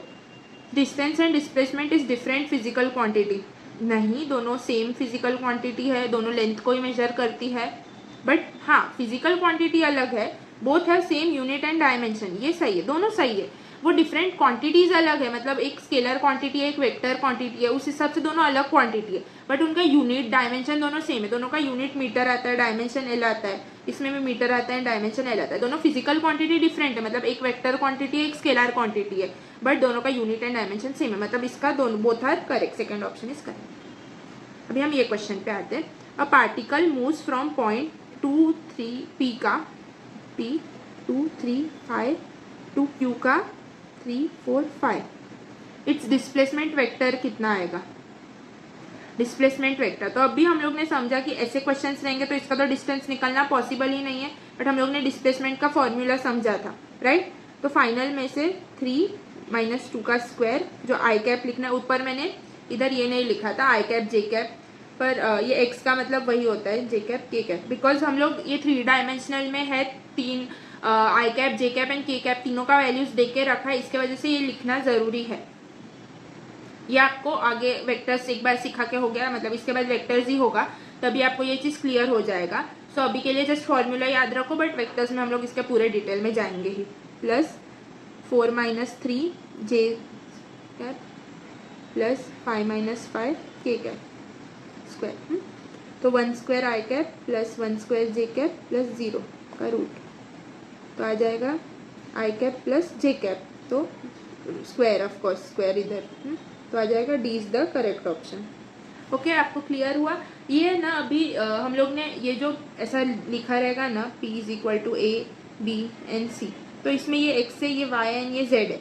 जब x रहेगा तभी आई कैप से डिनोट करते हैं, y रहेगा तभी जे कैप से, एंड k रहेगा तभी के कैप से। ये हम लोग वेक्टर्स में बहुत क्लियरली समझेंगे। अभी के लिए इतना समझ लो कि ये x, ये y एंड ये z पोजीशन का पोजीशन दिया हुआ है क्वेश्चन में, एंड नॉर्मली भी ऐसे ही देते हैं। अगर कोई भी इस टर्म में लिखा हुआ रहेगा तो वो ऐसे ही रहता है, XYZ के टर्म्स में रहेगा, एंड उसको आई जे के कैप बोलते हैं जब हम लोग वेक्टर्स में सॉल्व करते हैं, तभी जो सीखेंगे of course. A man goes 10 metre towards north and then 20 metre towards east, then find the total length of displacement, मतलब नॉर्थ ईस्ट। तो अभी एक इंसान है, वो 10 मीटर नॉर्थ में गया एंड 20 मीटर ईस्ट में गया, तो इसका डिस्प्लेसमेंट कितना? ऑफ कोर्स ऐसे कर देंगे तो ये डिस्प्लेसमेंट आ जाएगा, तो √400 + 100, तो आ जाएगा √500, जो कि लिख सकते हैं 10√5। अभी 5 का वैल्यू आपको क्वेश्चन में नॉर्मली दिया रहता है, अगर ऐसे तो मतलब हर टाइम देते ही है ये लोग। तो अभी के लिए हम लोग रूट का वैल्यू निकालते हैं। √5 2.2, तो 10 × 2.23, तो 22.3 मीटर्स रहेगा, 4 मीटर्स। हाँ, A is the correct option. Okay, ये √5 का वैल्यू क्वेश्चन में दिया हुआ रहेगा, वरना मैंने √2 √3 ये 2-3 का वैल्यू याद रख लो। अभी देखो, अभी √4 का वैल्यू इज 2, ये पता है ना, तो √5 का ऑफकोर्स 2 से थोड़ा 0.1 0.2 ज्यादा रहेगा, वो देख के आंसर टिक कर सकते, क्योंकि ऑप्शन थोड़ा दूर ही है, ज्यादा नजदीक नहीं है। भी ये क्वेश्चन करते, ये बहुत अच्छा क्वेश्चन है। A person moves 30 metre north, अभी हम लोग पहले ये बना लेते हैं, नॉर्थ ईस्ट साउथ वेस्ट, हाँ 30 metre, and then 20 metre towards east, मतलब 20 metre east, and then finally 30√2 in the metre in south west. South west मतलब इधर कितना? 30√2। तो जब मैंने ऐसे टर्म्स में दिया रहेगा ना 30√2 एंड साउथ वेस्ट, तो ये इसका डिस्टेंस डिस्प्लेसमेंट कैलकुलेट करना इज लिटिल डिफिकल्ट। तो हमेशा क्या करना है, इसको पहले रिजॉल्व कर लेना है, लाइक ये वेक्टर्स में होगा। अभी ये ऐसे इसको इधर एंड इधर रिजॉल्व कर लिया, तो इधर आ जाएगा 30 मीटर एंड इधर भी आ जाएगा 30 मीटर्स। ओके, ये कैसे होगा देखो, अभी आप कैलकुलेट करना 90 डिग्री का 30 स्क्वायर प्लस 30 स्क्वायर 30/30√2 ही आएगा। तो 30√2 हम लोग को डायरेक्टली लिया है, तो हम लोग ने इसको 30 मान लिया, इधर इसका डिस्टेंस 30 मान लिया। ओके, तो हम लोग इससे हम लोग डिस्टेंस डिस्प्लेसमेंट बहुत इजीली कैलकुलेट कर सकते हैं। तो अभी इसमें पूछा है कि the displacement of the person from the origin will be, मतलब वो उसका ओरिजिन से किधर डिस्प्लेसमेंट ज्यादा होगा। तो अभी हम लोग कैलकुलेट करते हैं, ये ओरिजिन का पॉइंट है, राइट, इधर से उसने स्टार्ट किया था, तो इधर से उसने स्टार्ट किया था। तो अभी हम लोग देखेंगे कि नॉर्थ 30 मीटर चला एंड साउथ में भी 30 मीटर चला, तो इसका मतलब ये 0 हो गया, ये वाई डायरेक्शन में इसका डिस्टेंस डिस्प्लेसमेंट 0 हो गया। डिस्टेंस नहीं, हम लोग डिस्प्लेसमेंट का बात कर रहे हैं, वो 0 हो गया, क्योंकि पॉजिटिव भी चला 30 मीटर एंड नेगेटिव भी चला, तो 0। एंड अभी हम एक्स डायरेक्शन में देखेंगे तो ईस्ट में 20 मीटर चला बट वेस्ट में 30 मीटर चला, मतलब 30 मीटर एंड इधर 20 मीटर। तो हम लोग जब कैलकुलेट करेंगे तो -30 आएगा एंड इधर +20, तो आ जाएगा -10 मीटर। इसका मतलब वो ओरिजिन से किधर है अभी, -10 मीटर, मतलब वेस्ट के अलॉन्ग है, 10 metre along west is the correct option. ये आपको है ना, ये वेक्टर्स को कैसे रिजॉल्व करते हैं ये सब वेक्टर्स में होगा, बट अभी के लिए समझो कि ये क्वेश्चन कैसे किया हम लोग ने। इधर डायरेक्ट 90 डिग्री वाला ही एंगल था, तो इसमें ज्यादा हम लोग को वेक्टर्स का वो नहीं था, हम लोग लॉजिकली भी कर सकते थे कि अभी 30√2 इधर साउथ वेस्ट में चला, इसका ही मतलब है कि 30 मीटर वो वेस्ट में चला एंड 30 मीटर वो साउथ में चला। हम लोग को डायरेक्टली ये इसका ये देके रखा सो दैट हम लोग को क्वेश्चन थोड़ा टफ हो जाए। तो आप लोग 30 मीटर रिजॉल्व कर लो एंड देन देखो कि अभी नॉर्थ एंड साउथ साइड दोनों साइड 30 मीटर चला, मतलब वाई डायरेक्शन में उसका कुछ यही नहीं हुआ, क्या बोलते हैं, मोशन ही नहीं हुआ, बट डिस्प्लेसमेंट वाइज देख रहे हैं हम लोग, डिस्प्लेसमेंट वाइज। बट वेस्ट में 30 मीटर एंड ईस्ट में 20 मीटर है, तो हम लोग कैलकुलेट किया डिस्प्लेसमेंट, तो -10 मीटर आया। -10 मीटर मतलब इधर आ जाएगा -10, तो along west, 10 metre along west आ गया आंसर। ओके, ये क्वेश्चन होमवर्क है, सेम अभी हम लोग ने ऊपर किया ना वैसा ही है, सो आई थिंक आप कर पाओगे, सो होमवर्क है ये करते हैं। क्या है, an athlete completes 1 round of a circle track of radius r in 40 seconds. What will be the displacement at the end of 2 minutes 20 seconds? तो एक राउंड 1 राउंड 40 मिनट्स में किया, करेक्ट, तो 2 मिनट्स में कितना सेकेंड्स आता है, 120 सेकेंड्स एंड प्लस 20 सेकेंड्स दे के रखा है, तो सॉरी 1 राउंड में 40 सेकेंड्स है, तो 2 मिनट्स 120 सेकेंड्स प्लस 20 सेकेंड्स दे के रखा है, तो 140 सेकेंड्स में ये कितना राउंड्स लेगा वो ढूंढते हैं। तो x इज इक्वल टू 140/40, तो आ जाएगा 7/2, मतलब 3.5 राउंड्स लेगा। तो अभी हम लोग ने ऊपर इसका डिस्प्लेसमेंट निकाला था 3.5 राउंड्स, मतलब 3 पूरा राउंड पे डिस्प्लेसमेंट 0 होगा, बट वो आधे राउंड में वो अपोजिट साइड पहुंच जाएगा, तो दोनों का शॉर्टेस्ट लेंथ क्या बन जाएगा, उसका डायमीटर, तो जो है 2r, तो second option is the correct option. ये फर्स्ट स्टेप इसमें इंपॉर्टेंट है, इसमें सेकंड्स के टर्म, मतलब आपको थोड़ा एक स्टेप ज्यादा है कि एक राउंड में 40 सेकेंड्स लगा, तो इतने टाइम में कितना राउंड्स होगा, उतने राउंड्स के हिसाब से कितना डिस्प्लेसमेंट होगा वो पूछ के रखा है। ओके, सो ये आपको समझना चाहिए, यूनिटरी मेथड से हो जाएगा बहुत इजीली कि एक राउंड में 40 सेकेंड्स लगता है, तो 140 सेकेंड्स टाइम है, तो कितना राउंड्स वो ले पाएगा, तो 3.5 राउंड्स ले पाएगा। उसके बाद आप इजीली डिस्प्लेसमेंट डिस्टेंस जो पूछा है वो ढूंढ सकते हो। अभी एक ग्राफ पे क्वेश्चन है, ये देखना, the position time graph for an elevator travels up and down in a given below, find the distance and displacement of the elevator between 6 seconds and 21 second, between 6 second and 21 second। तो 6 second किधर है, इधर, and 21 किधर है, इधर, तो इसके बीच में डिस्टेंस एंड डिस्प्लेसमेंट ढूंढना है। तो पहले हम लोग डिस्टेंस ढूंढते हैं, डिस्टेंस इज इक्वल टू, पहले ये पॉइंट 15 मीटर से 0 तक आया, तो 15 मीटर, इसमें नेगेटिव साइन का डिस्टेंस में कुछ लेना देना होता नहीं है। फिर इधर से 0 से फिर ये गया 21 सेकेंड पे कितने डिस्टेंस तक, 15 और 17 तक, 17 मीटर्स, तो आ जाएगा 32 मीटर्स डिस्टेंस। ओके, क्यों, क्योंकि ये देखना, ये 15 और 20 के बीच में है, सो हम लोग बीच में क्या मानेंगे, 17 को ही मानेंगे, 16, 17, 18, 19, मतलब 17.5 रहेगा समथिंग कुछ। ओके, तो 32.5 मीटर्स आ जाएगा। ओके, अभी हम लोग डिस्प्लेसमेंट देखते हैं, डिस्प्लेसमेंट क्या है। डिस्प्लेसमेंट क्या होता है, इसमें नेगेटिव साइन लेते हैं, तो 6 से 0 जाएगा तभी -15 मीटर, प्लस इधर से इधर जाएगा तो पॉजिटिव 17.5 मीटर्स, करेक्ट। तो इसका डिस्प्लेसमेंट टोटल कितना हुआ, 2.5 मीटर्स ही होगा। तो आपको समझा डिस्टेंस एंड डिस्प्लेसमेंट कैसे ढूंढना है, ये पोजीशन टाइम ग्राफ में कैसे ढूंढना है। पोजीशंस दिया हुआ है और आपको देखना है कि अभी आपको बोल के रखा है 6 सेकेंड और 21 सेकेंड, तो 6 सेकेंड पे पहले देखना है इसका पोजीशन क्या है, 15 पर ही है। फिर देखना है आपको कि जब आगे बढ़ रहा है तो अभी -15 से किधर आ गया, 0 पे आया, जब ये 0 मीटर पे आया तभी, एंड देन फिर 21 पे कितना है डिस्टेंस, 21 सेकेंड्स तक कितना डिस्टेंस है वो, तो ये आ जाएगा। तो कितना डिस्टेंस है, पोजीशन कितना है, मतलब इधर से देख सकते 17.5, तो ये कर दिया एंड देन ये आ गया, समझा। अभी हम ये क्वेश्चन करते हैं, अ drunkard is walking along a straight road. He takes 5 steps forward and 3 steps backward and so on. Each step is 1 meter long and takes 1 second. There is a pit on the road 11 meter away from the starting point. The drunkard will fall into the pit after. तो ये question से बहुत common है, test वगैरह में आता है, सो आप ये एक बार समझ लो कि कैसे करते। अभी इधर क्या दे के रखा है कि 5 steps forward and 3 steps backward, मतलब टोटल में कितना स्टेप्स ले रहा है, 8 स्टेप्स ले रहा है। तो 8 स्टेप्स लेने के लिए उसको कितना सेकेंड्स लग रहा है, हर स्टेप का 1 सेकेंड है, तो हर स्टेप्स का 1 सेकेंड है, तो 8 स्टेप का कितना होगा, 8 सेकेंड्स हो जाएगा। बट आप देखोगे कि जब 5 मीटर्स आगे जा रहा है तभी 3 मीटर्स आगे आ रहा है, मतलब टोटल आगे कितना बढ़ा, ओनली 2 मीटर। तो हम लोग इससे कंक्लूड कर सकते हैं कि 2 मीटर्स 8 सेकेंड में ये ओनली 2 मीटर ही आगे बढ़ा। तो अभी हम लोग का खड्डा कितने पे है, 11 मीटर पे है। तो हम लोग अभी देखते हैं कि 8 सेकेंड पे 2 मीटर आगे बढ़ा, तो देखते हैं 6 सेकेंड्स होगा, 6 मीटर पे वो कितना आगे बढ़ेगा, 24 सेकेंड्स, करेक्ट, 24 सेकेंड्स आगे बढ़ेगा। टाइम कितना हो जाएगा, 24 सेकेंड। जब 6 मीटर एक बार हो गया, ओके, तो अभी 6 मीटर पे है एंड 11 मीटर पे खड्डा है, 6 मीटर कंप्लीट हो गया। तो अभी 6 मीटर के बाद वो 5 फॉरवर्ड स्टेप्स लेगा, 1 2 3 4 5 एंड खड्डे में गिर जाएगा +5 मीटर्स में।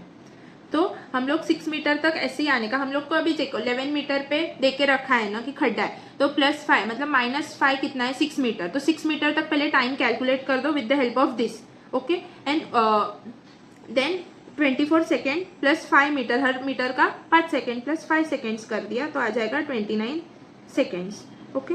Correct answer is B. तो समझा ना क्या किया हम लोग ने इसमें, कि हम लोग ने पहले देखा कि जब 5 आगे जा रहा है 3 पीछे आ रहा है, तो 2 मीटर कवर हो रहा है, 2 मीटर को 8 सेकेंड्स लग रहा है, 8 सेकेंड्स। तो हम लोग ने देखा कि खड्डे में कभी गिरेगा, 11 मीटर पे। तो 11 मीटर कभी आएगा, पहले हम लोग आगे पीछे हो रहा है उसमें, एंड देन जब एक बार प्रॉपरली आगे जाएगा ना 5 मीटर, तभी वो गिर जाएगा ना, उसको 3 मीटर पीछे आने को नहीं होगा। तो हम लोग ने वो चेक किया, तो 11 - 5 कर लिया, तो 6 सेकेंड्स आ गया। तो 6 सेकेंड्स तक हम लोग ने प्रॉपर 6 मीटर्स तक हम लोग ने टाइम निकाल लिया। देन जब वो 5 स्टेप्स आगे गया, तो वो 5 स्टेप्स का +5 सेकेंड्स कर दिया, तो 29 सेकेंड्स आ गया, ओके। तो B is the correct option. अभी ये क्वेश्चन करते हैं, if position of object is इतना, x = t² + 2t। ये टाइम के टर्म्स में एक इक्वेशन देके रखा है। Then find displacement in 4 second. जब 4 सेकेंड देके रखा है, तो डायरेक्टली x = हम लोग का डिस्प्लेसमेंट का फॉर्मूला क्या है, फाइनल माइनस इनिशियल। तो x t 4 सेकेंड्स लेके करो, तो क्या आ जाएगा, 60 + 8, तो आ गया 24 मीटर। बट अभी x t = 0 लेके करो, तो 0 + 0 आ जाएगा, तो 0 मीटर। तो x final minus x initial करो, x फाइनल कितना है, 24 माइनस इनिशियल इज 0, तो 24 मीटर डिस्प्लेसमेंट हो गया, ओके। तो फर्स्ट का आंसर आया 24 मीटर। जब डायरेक्टली दिया है ना 4 सेकेंड, 5 सेकेंड, 2 सेकेंड, तो पहले फाइनल पोजीशन 2 सेकेंड पे देखना है, देन इनिशियल पोजीशन क्या था, 0, तो 0 पे देखना है, ओके। अभी इक्वेशन पे डिपेंड करता है, अगर ये t इधर नहीं होता है ना, तो 0 सेकेंड्स पे भी डिस्प्लेसमेंट मतलब एक पोजीशन 2 मीटर दिखाता। सो इसके लिए आपको 4 - 0 वाला सिस्टम से ही जाना पड़ेगा। डायरेक्टली सिर्फ 4 सेकेंड्स का निकालो एंड देन आंसर टिक कर दो, तो कभी कभी राइट आ जाएगा, बट आपको डिस्प्लेसमेंट हमेशा final position minus initial position ही निकालना है, ओके। हर बार 0 डालने पे t = 0 डालने पे 0 नहीं आएगा, इसके वजह से ये मैं बोल रही हूँ कि आप प्लीज हमेशा t = 4 एंड t = 0 डाल के आंसर निकालो एंड देन डिस्प्लेसमेंट निकालो, फाइनल माइनस इनिशियल करें। अभी 4th सेकेंड दिया रहेगा ना, 4th सेकेंड का मतलब है कि 3rd एंड 4th सेकेंड के बीच का डिस्प्लेसमेंट। अभी आपको मोशन अंडर ग्रेविटी में भी ऐसा आएगा कि 4th सेकेंड में कितना ये कितना वेलोसिटी था, या 4th सेकेंड में कितना डिस्टेंस कवर हुआ। तो आपको 4th सेकेंड का मतलब क्या है कि 3rd एंड 4th सेकेंड में कितना डिस्टेंस या डिस्प्लेसमेंट कवर हुआ। तो 4th सेकेंड का मतलब है 3 सेकेंड टू 4 सेकेंड के बीच का। तो हम लोग पहले फाइनल निकालते हैं, x फाइनल तो 4 का निकाला हुआ है, t = 4 का 24 मीटर आता है, और x इनिशियल क्या है, t = 3 सेकेंड्स, तो आ जाएगा 9 + 6, तो आ जाता है 15 मीटर। तो अब इसका डिस्प्लेसमेंट निकालेंगे, तो आ जाएगा फाइनल कितना है, 24 माइनस इनिशियल कितना है, 15, तो 9 metres is the displacement in 4th second. 4th second मतलब 3rd second to 4th second में 9 मीटर्स का डिस्प्लेसमेंट है, ओके। आपको क्लियर हुआ कि 4 सेकेंड्स दिया रहेगा तो कैसे निकालना है, t final is 4 and t initial is 0, but अगर 4th सेकेंड दिया है तो t फाइनल कितना होगा, 4 सेकेंड्स एंड t इनिशियल कितना लेना है, 3 सेकेंड्स, ओके। ये क्लियर हुआ। 4th सेकेंड का मतलब क्या है, 3rd एंड 4th सेकेंड के बीच वाला डिस्टेंस, उसको 4th सेकेंड बोलते हैं। एंड 4 सेकेंड्स ही दिया है तो नॉर्मली 0 से 4 जितना सेकेंड्स कवर हुआ वो। तो अभी हम बात करते हैं speed and velocity. Speed and velocity क्या है? अभी एक बस है समझो जो मुंबई से दिल्ली जा रहा है, उसके बीच का डिस्टेंस इज 200 किलोमीटर एंड उसको पहुंचने के लिए टाइम कितना लगा? 4 आवर्स। ओके, तो हम लोग इससे स्पीड निकाल सकते हैं डिस्टेंस बाय टाइम। ये तो फॉर्मूला आप लोग ने स्कूल से पढ़ा है, speed is equal to distance by time. तो स्पीड निकालते 200/4 किया, 50 किलोमीटर आ गया पर आवर। बट आप इससे ये बता सकते हो कि कौन से टाइम पे ये कितने स्पीड पे चल रहा था? नहीं, बिकॉज स्पीड ये क्या हो गया? एवरेज स्पीड का फॉर्मूला हो गया। हम लोग एवरेज स्पीड से ना ये नहीं बता सकते कि वो कितने टाइम पे कितना स्पीड था, वो कितने फास्ट चल रहा है। बस हम लोग बता सकते कि ये ओवरऑल जर्नी में इतने इंटरवल में वो इतने स्पीड से चला। बट इंस्टेंटेनियस स्पीड क्या है? वो एक इंस्टेंट का स्पीड है। लाइक इधर देखेंगे तो ये v1 10 किलोमीटर, इतने डिस्टेंस में ये 10 किलोमीटर चला, मतलब उस इंस्टेंट पे उसका speed was 10 kilometre. But second instant पे उसका स्पीड 40 हो गया, थर्ड इंस्टेंट पे 60 हो गया। तो ये हम लोग को इंस्टेंटेनियस स्पीड क्या बता रहा है? How fast object is moving, मतलब हर इंस्टेंट पे कितना ऑब्जेक्ट फास्ट मूव कर रहा है ये बता रहा है। But with the help of average speed हम लोग ये ढूंढ सकते हैं कि ये इंटरवल में, मतलब ये स्टार्टिंग पार्ट में कितने स्पीड से चल रहा था वगैरह। नहीं, हम लोग सिर्फ ओवरऑल इंटरवल में कितने स्पीड से चला वही ढूंढ सकते हैं, इसलिए वो एवरेज स्पीड होता है। एंड हम हर इंस्टेंट पे जो स्पीड हम लोग को पता चलता है वो इंस्टेंटेनियस स्पीड होता है। तो अभी हम लोग बात करते हैं average speed and average velocity. Average अगर क्वेश्चन में ना कभी दिया रहेगा find speed in time this, तो इन आ गया ना जिधर भी, तो एवरेज स्पीड या एवरेज वेलोसिटी ढूंढना है according to question. And at आ गया ना तो हमेशा इंस्टेंटेनियस वेलोसिटी या इंस्टेंटेनियस स्पीड वो ढूंढना है, वो क्वेश्चन में दिया रहेगा उस हिसाब से। हम लोग क्या इसमें जैसे इन क्यों लिखा? इन मतलब वो इंटरवल को, ये प्रीपोजिशन इंटरवल को डिफाइन कर रहा है, एंड एट का मतलब वो preposition at and that instant वो डिफाइन कर रहा है, इसलिए इन रहेगा क्वेश्चन में। तो एवरेज, एंड एवरेज ऐसा दिया नहीं रहेगा तो इनसे आपको समझना पड़ेगा कि एवरेज निकालना है या इंस्टेंटेनियस निकालना है, इसके लिए प्रीपोजिशंस इंपॉर्टेंट है। तो अब हम बात करते हैं average speed and average velocity. Average speed का फॉर्मूला तो सबको पता है, total distance by total time. Average velocity total displacement by total time. Displacement आ गया, इसके वजह से वो वेक्टर हो गया और उसमें डायरेक्शन भी डिफाइन होगा। एवरेज स्पीड में डिस्टेंस बाय टाइम आ गया, डिस्टेंस का तो स्केलर क्वांटिटी है तो स्पीड भी स्केलर क्वांटिटी होगा, ये भी डायरेक्शन शो नहीं करेगा, सिर्फ इसका मैग्नीट्यूड होगा। ओके, सो एंड यूनिट दोनों का सेम है, metre second, metre by second, and इसका भी मीटर बाय सेकेंड। एंड हम लोग एक इस टर्म में लिखते हैं इंटीग्रेशन के टर्म में। अगर आपको स्पीड के ही टर्म में दिया हुआ है कुछ इक्वेशन तो आप डायरेक्टली स्पीड उसका एवरेज ये इक्वेशन ये फॉर्मूला से निकाल सकते हो। जैसे इंटीग्रेशन, अभी जो इक्वेशन दिया s is equal to something, तो वो लिख के dt बाय नीचे भी टाइम का इंटीग्रेशन तो आपको हो जाए। एंड आपको इंटीग्रेशन डिफरेंशिएशन पे प्रॉपर एक लेक्चर चाहिए तो प्लीज़ मेरे को बताना, बिकॉज मैंने इसमें कवर नहीं किया इंटीग्रेशन डिफरेंशिएशन। मैं ये समझ के कर रही हूँ कि आपको आता है, बट नहीं आता है तो प्लीज़ मेरे को मैसेज करना, कमेंट में कर देना टाइप की डिफरेंशिएशन इंटीग्रेशन का भी लेक्चर चाहिए, सो दैट मैं एक हाफ एन आवर का शॉर्ट लेक्चर उस पर बना दूंगी जिसपे आपको फॉर्मूलाज ये वो छोटी छोटी चीज़ें जो इंपॉर्टेंट है वो कवर हो जाएंगी।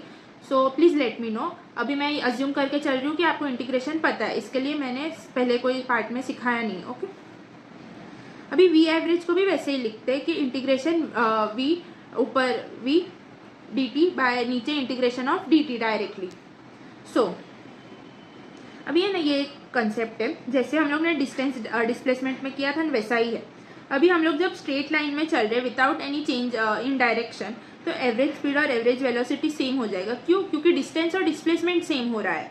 एंड जब हम लोग ए से फिर से घूम के उसी पॉइंट पे आ रहे हैं तो अभी डिस्टेंस और डिस्प्लेसमेंट तो चेंज हो गया, डिस्प्लेसमेंट तो इधर जीरो हो गया, तो एवरेज वेलोसिटी भी इधर जीरो हो जाएगा and average speed not zero रहेगा हमेशा की तरह। एंड अभी ना स्पीड और वेलोसिटी में ना एक ही चीज़ है जो उन दोनों को डिफरेंट बनाती है। जैसे स्पीड है एंड वेलोसिटी है, ये सिर्फ बताता है कि ये सिर्फ स्पीड ही बताता है। एक्चुअल में देखेंगे तो ये सिर्फ ये बताएगा कि फास्ट है कि नहीं, बट वेलोसिटी क्या बताता है? फास्ट या स्लो, मतलब स्पीड प्लस डायरेक्शन। इसका हम लोग इंस्टेंटेनियस में प्रॉपरली समझ पाएंगे। कि जैसे इधर देखो एवरेज तो नॉर्मली वो distance covered by time and displacement covered by time, but जो मेन समझना है ना वो इंस्टेंटेनियस स्पीड एंड वेलोसिटी में, ये चीज जो मैंने समझाया ना वो इंस्टेंटेनियस वेलोसिटी एंड स्पीड में ज्यादा अप्लाई करेगा, बिकॉज एवरेज वेलोसिटी तो डिस्प्लेसमेंट बाय टाइम होता है and average speed distance by time, दोनों का फॉर्मूला ही अलग है एंड दोनों डिस्टेंस एंड डिस्प्लेसमेंट दोनों का मीनिंग भी अलग है, जो कि हम लोग ने बहुत डिटेल में सीख लिया ऑलरेडी। तो अभी इंस्टेंटेनियस टाइम के बारे में इंस्टेंटेनियस वेलोसिटी इंस्टेंटेनियस स्पीड के बारे में समझते हैं। इंस्टेंटेनियस स्पीड क्या है? How fast object is moving, खत्म। इतना ही है इंस्टेंटेनियस स्पीड, कि कितने स्पीड से वो ऑब्जेक्ट उस इंस्टेंट पे चल रहा है, उसको इंस्टेंटेनियस स्पीड बोलते हैं। बट इंस्टेंटेनियस वेलोसिटी क्या है? कितना फास्ट चल रहा है ऑब्जेक्ट प्लस किधर जा रहा है, direction, how fast and where, direction depend करेगा। ओके, सो इंस्टेंटेनियस वेलोसिटी में स्पीड एंड डायरेक्शन दोनों चाहिए, फास्ट एंड डायरेक्शन। और इंस्टेंटेनियस स्पीड में only how fast the vehicle और जो भी है ऑब्जेक्ट कितना फास्ट जा रहा है उस पर ही डिपेंड है। तो हम लोग अब इसका फॉर्मूला देखते थे, rate of change in distance is equal to dx by dt, जिसको हम इंस्टेंटेनियस स्पीड बोलते हैं। The rate of change in position, वही दोनों का फॉर्मूला इज एग्जैक्टली सेम, कुछ डिफरेंस नहीं है।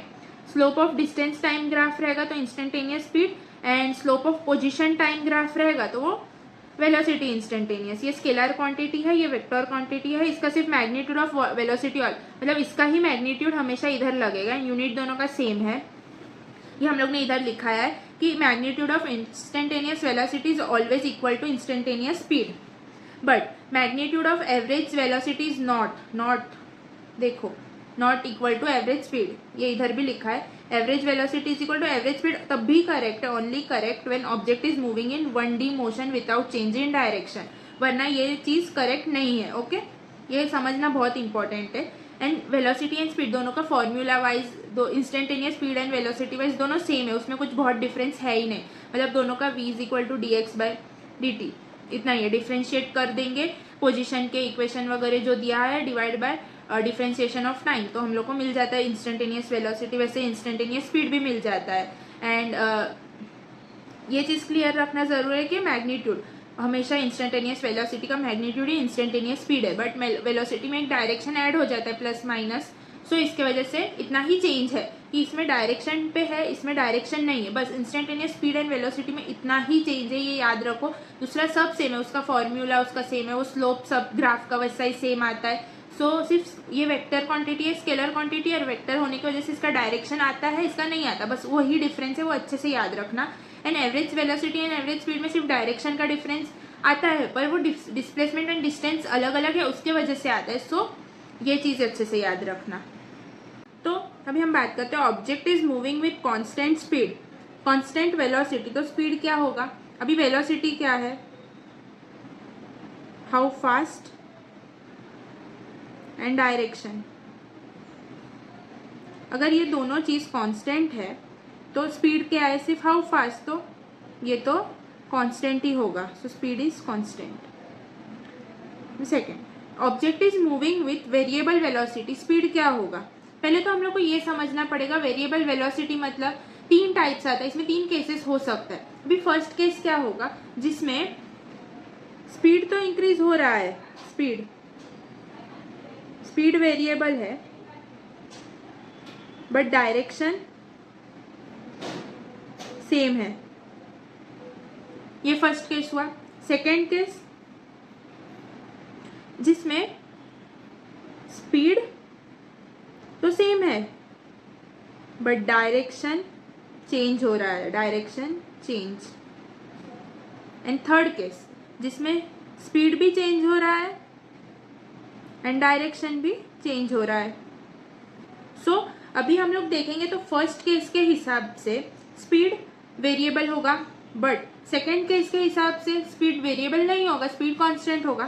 थर्ड केस के हिसाब से स्पीड फिर से वेरिएबल होगा।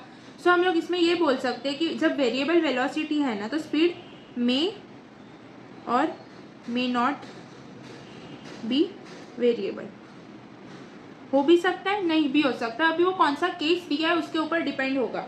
अभी हम बात करते हैं स्पीड इज कांस्टेंट, वेलोसिटी क्या होगा?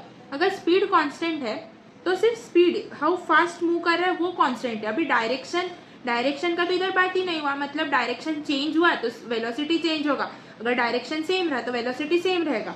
तो हम लोग इसमें बोल सकते हैं जब स्पीड इज कांस्टेंट वेलोसिटी मे और मे नॉट बी कांस्टेंट।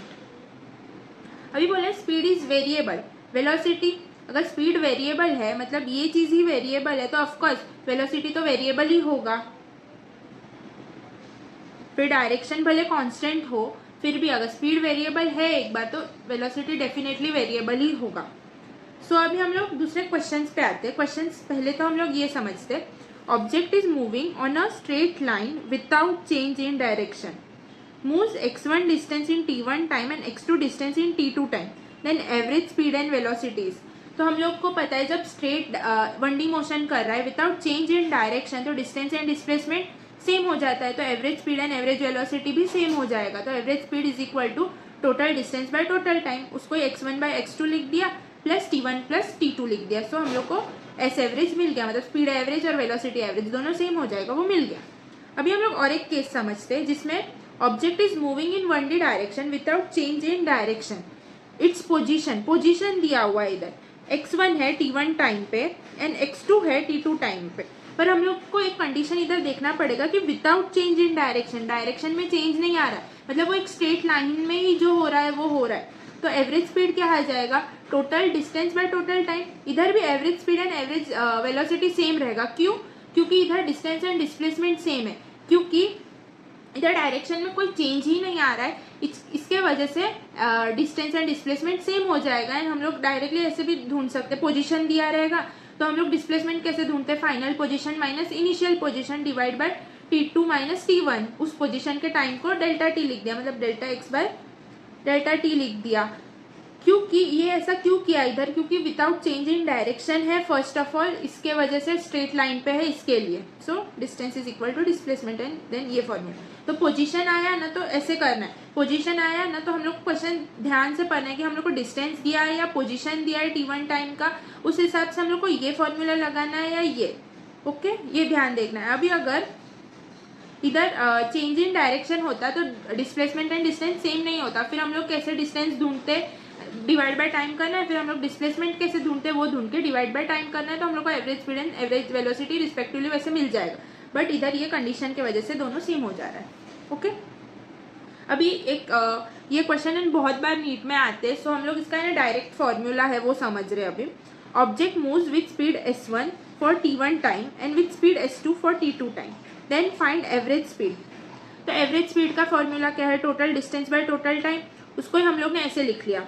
अभी एवरेज स्पीड, हम लोग को क्वेश्चन में स्पीड एंड टाइम दिया हुआ है, हम लोग को डिस्टेंस के बारे में कुछ बताया ही नहीं है, तो हम लोग ने क्या किया, x1 को s1 t1 लिख सकते हैं, स्पीड इंटू टाइम, जैसे speed is equal to distance by time लिखते तो x को लिख दिया स्पीड इंटू टाइम, तो x1 को ऐसे लिखा, x2 को s2 t2 लिख दिया एंड इन दोनों का वैल्यू इधर सब्सटीट्यूट कर दिया, फिर डिवाइड बाय टोटल टाइम। अगर ये हम लोग को ऐसे अगर स्पीड के टर्म्स में दिया है, डिस्टेंस का कुछ बताया नहीं है, तो हम लोग ये फॉर्मूला यूज कर सकते हैं ना, अपने को एवरेज स्पीड आ जाएगा। बट अभी और एक इसमें अगर t1 एंड t2 इक्वल है, दोनों का टाइम सेम ही है, डिस्टेंस स्पीड में दोनों का टाइम सेम है, तो हम लोग क्या कर सकते, t1 एंड t2 को कॉमन ले लेंगे एंड नीचे 2t लिख देंगे, तो टी कट हो जाएगा ना, s1 बाय 2 आ जाएगा, सो ये फॉर्मूला बन जाएगा। अभी अगर क्वेश्चन में दोनों का टाइम सेम देके रखा है, स्पीड देके रखा है, तो तुम लोग डायरेक्टली ये फॉर्मूला यूज कर सकते हो, ना कि इतना लेंदी मेथड जाने से अच्छा है कि डायरेक्टली ये यूज हो सकता है। सो ये याद रखना, अगर टाइम इक्वल है ना तो ही ये फॉर्मूला लगेगा, एंड स्पीड दिया हुआ है क्वेश्चन में। अभी वैसे ही अगर डिस्टेंस इक्वल है ना तो कैसे हम लोग करेंगे वो देखते। पहले object moves x1 distance with speed s1 and x2 distance with speed s2। अभी एवरेज स्पीड कैसे ढूंढेंगे, पहले तो ये लिख लिया, एंड देन हम लोग ने जैसे distance is equal to speed into time किया था, वैसे t इज इक्वल टू क्या कर सकते, डिस्टेंस बाय स्पीड कर सकते, तो ऐसे t1 का वैल्यू लिख लिया एंड t2 का वैल्यू लिख दिया। क्यों क्वेश्चन में t1 एंड t2 अलग से कुछ देके नहीं रखा, इसलिए हम लोग को ऐसे t1 एंड t2 निकालना पड़ेगा। देन हम लोग ने फॉर्मूला में डाला total distance by total time, तो x1 प्लस x2 कर दिया, टोटल डिस्टेंस तो पता है पर टोटल टाइम था नहीं, तो t1 प्लस t2 हम लोग ने x1 bye s1 plus x2 bye s2 करके लिख दिया। अगर इस इक्वेशन में टाइम नहीं दिया रहेगा तो हम लोग डायरेक्टली ये इक्वेशन थ्रू जा सकते, बट अगर इसमें डिस्टेंस भी सबका इक्वल कर दिया ना, x1 is equal to x2 is equal to x कर दिया, एक ही डिस्टेंस है जो ये x1 एंड x2 का, तो हम लोग directly average speed is equal to x1 x plus x क्या हो जाएगा 2x, एंड इधर से x कॉमन ले लेंगे 1/s1 1/s2, इसको क्रॉस मल्टीप्लाई कर देंगे s1 plus s2 bye s1 plus s1 into s2 हो जाएगा, एंड देन इसको हम लोग ऊपर न्यूमरेटर में डाल देंगे तो हम लोग को एवरेज स्पीड का फॉर्मूला मिल जाएगा। बट ये चीज़ याद रखो, मैंने बहुत जन को देखा ये कंफ्यूजन करते था, डिस्टेंस इक्वल दिया रहेगा तो ये वाला फॉर्मूला लगा के आते हैं, टाइम इक्वल दिया रहेगा तो ये वाला। क्लियर रखो कि टाइम इक्वल है तो स्पीड एवरेज क्या आएगा, speed 1 by speed 2 divide by 2, 3 रहेगा तो 3, 4 रहेगा तो 4 वैसे, एंड अगर s इक्वल है then distance, sorry distance equal है then S average is 2s1 s2 s1 plus s2। Okay, समझा अच्छे से। सो अभी हम आगे बढ़ते हैं क्वेश्चंस। अभी हम लोग एक बार पूरा गो थ्रू करते हैं हम लोग ने क्या सीखा, and then directly will do questions. Okay, so first हम लोग ने सीखा speed, instantaneous speed and average speed क्या होता है। इंस्टेंटेनियस स्पीड इज उस इंस्टेंट का speed, and average speed is क्या कि उस इंटरवल में कितना स्पीड कवर हुआ है with distance by time. And अभी हम लोग ने average speed and average velocity ढूंढा। इसमें एवरेज स्पीड क्या होता है, total distance by total time, average velocity क्या होता है, total displacement by total time. इसमें हम लोग बोल सकते हैं क्या कि average speed is magnitude of average velocity, नहीं, बिकॉज क्योंकि डिस्प्लेसमेंट एंड डिस्टेंस के ऊपर डिपेंड करता है। अगर स्ट्रेट लाइन है तो दोनों इक्वल रहेगा without change in direction, straight line motion है तो, बट दूसरे ऑल केसेस में दोनों इक्वल नहीं रहेगा। और वेलोसिटी को हम लोग ये भी बोल सकते हैं कि velocity is rate of change in position and speed in defined direction. मतलब वेलोसिटी को हम लोग बोल सकते हैं कि स्पीड है ना जो एक डायरेक्शन में जब रहेगा ना उसको हम लोग वेलोसिटी बोल देंगे। वैसे ही हम लोग ने इंस्टेंटेनियस वेलोसिटी में इंस्टेंटेनियस स्पीड क्या होता है कि how fast object is going, and instantaneous velocity में क्या होता है कि ऑब्जेक्ट कितना फास्ट चल रहा है प्लस किधर चल रहा है। ओके, तो हम लोग ने समझा इंस्टेंटेनियस वेलोसिटी और इंस्टेंटेनियस स्पीड हमेशा सेम होता है, मतलब मैग्नीट्यूड होता है इंस्टेंटेनियस वेलोसिटी का is equal to instantaneous speed, बस इसमें चेंज क्या आता है सिर्फ डायरेक्शन का जो इंस्टेंटेनियस वेलोसिटी में होता है। And average velocity is equal to average speed जब विदाउट चेंज इन डायरेक्शन एक स्ट्रेट लाइन मोशन हो रहा है तभी। फिर हम लोग ने थोड़े केसेस पढ़े जिसमें ऑब्जेक्ट कांस्टेंट वेलोसिटी से जा रहा है, मतलब उसका स्पीड भी कांस्टेंट होगा, बट अगर वेरिएबल वेलोसिटी है तो हम लोग ने 3 केसेस पढ़े, उसमें स्पीड एक में वेरिएबल भी हो सकता है, डायरेक्शन सेम रहेगा, अगर डायरेक्शन वेरिएबल है तो स्पीड सेम है, या दोनों ही वेरिएबल है तो हम लोग इससे ये बोल सकते हैं कि स्पीड कभी कभी वेरिएबल होगा एंड कभी कभी नहीं होगा, सो मे और may not be variable. But अगर स्पीड इज कांस्टेंट तो वेलोसिटी कांस्टेंट होगा नहीं, क्योंकि अगर डायरेक्शन अलग है तो फिर वेलोसिटी कांस्टेंट होगा ऐसा हम बोल नहीं सकते, तो मे और may not be constant. But अगर स्पीड इज वेरिएबल तो हमेशा हम लोग ये बोल सकते हैं कि वेलोसिटी वेरिएबल ही रहेगा, क्योंकि स्पीड वेलोसिटी में 2 पार्ट्स आता है, एक स्पीड का एंड एक डायरेक्शन का, तो अगर एक ही पार्ट वेरिएबल है तो ऑफकोर्स वेलोसिटी को वेरिएबल ही बना देगा। फिर हम लोग ने समझा कि अगर टोटल डिस्टेंस दिया है, मतलब डिस्टेंस इतना दिया इतने टाइम में, स्ट्रेट लाइन मोशन है विदाउट चेंज इन डायरेक्शन है, तो दोनों सेम होगा average speed and average velocity, and उसका हम लोग एवरेज स्पीड कैसे निकाल सकेंगे, x1 plus x2 divide by t1 by t2 करके।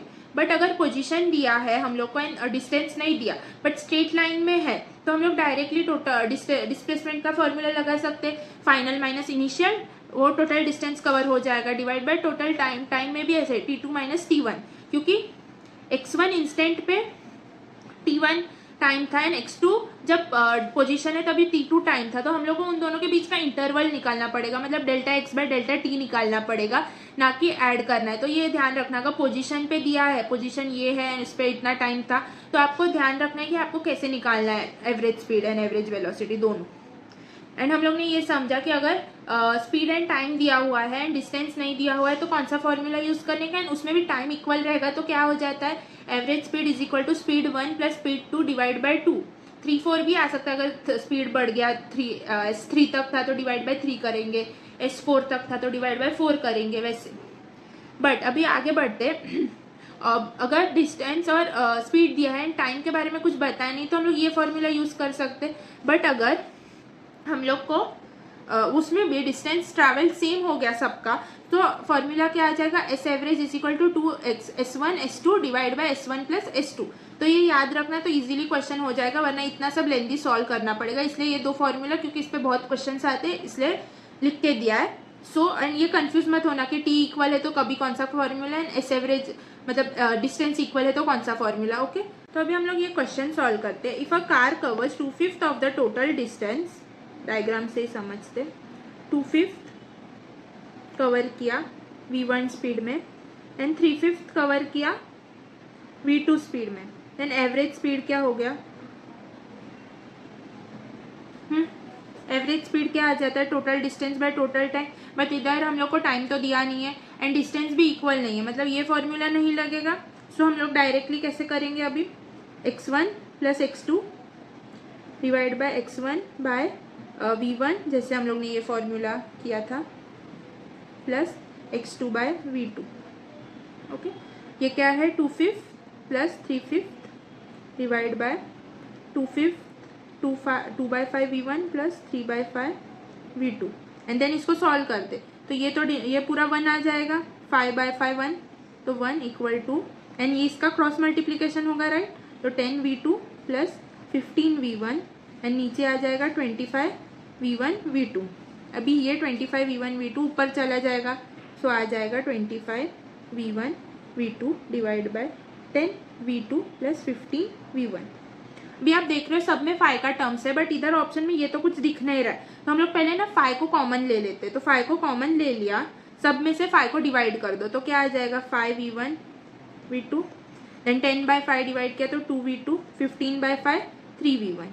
तो अभी ये चेक करते ये है कि नहीं, सो सेकेंड ऑप्शन चेक कर लेना, 3 v1 2 v2 ये ना, वरना ऑप्शन में कभी कंफ्यूज करके उल्टा देंगे, आप गाई में वो सही कर दोगे एंड आंसर रॉन्ग हो जाएगा।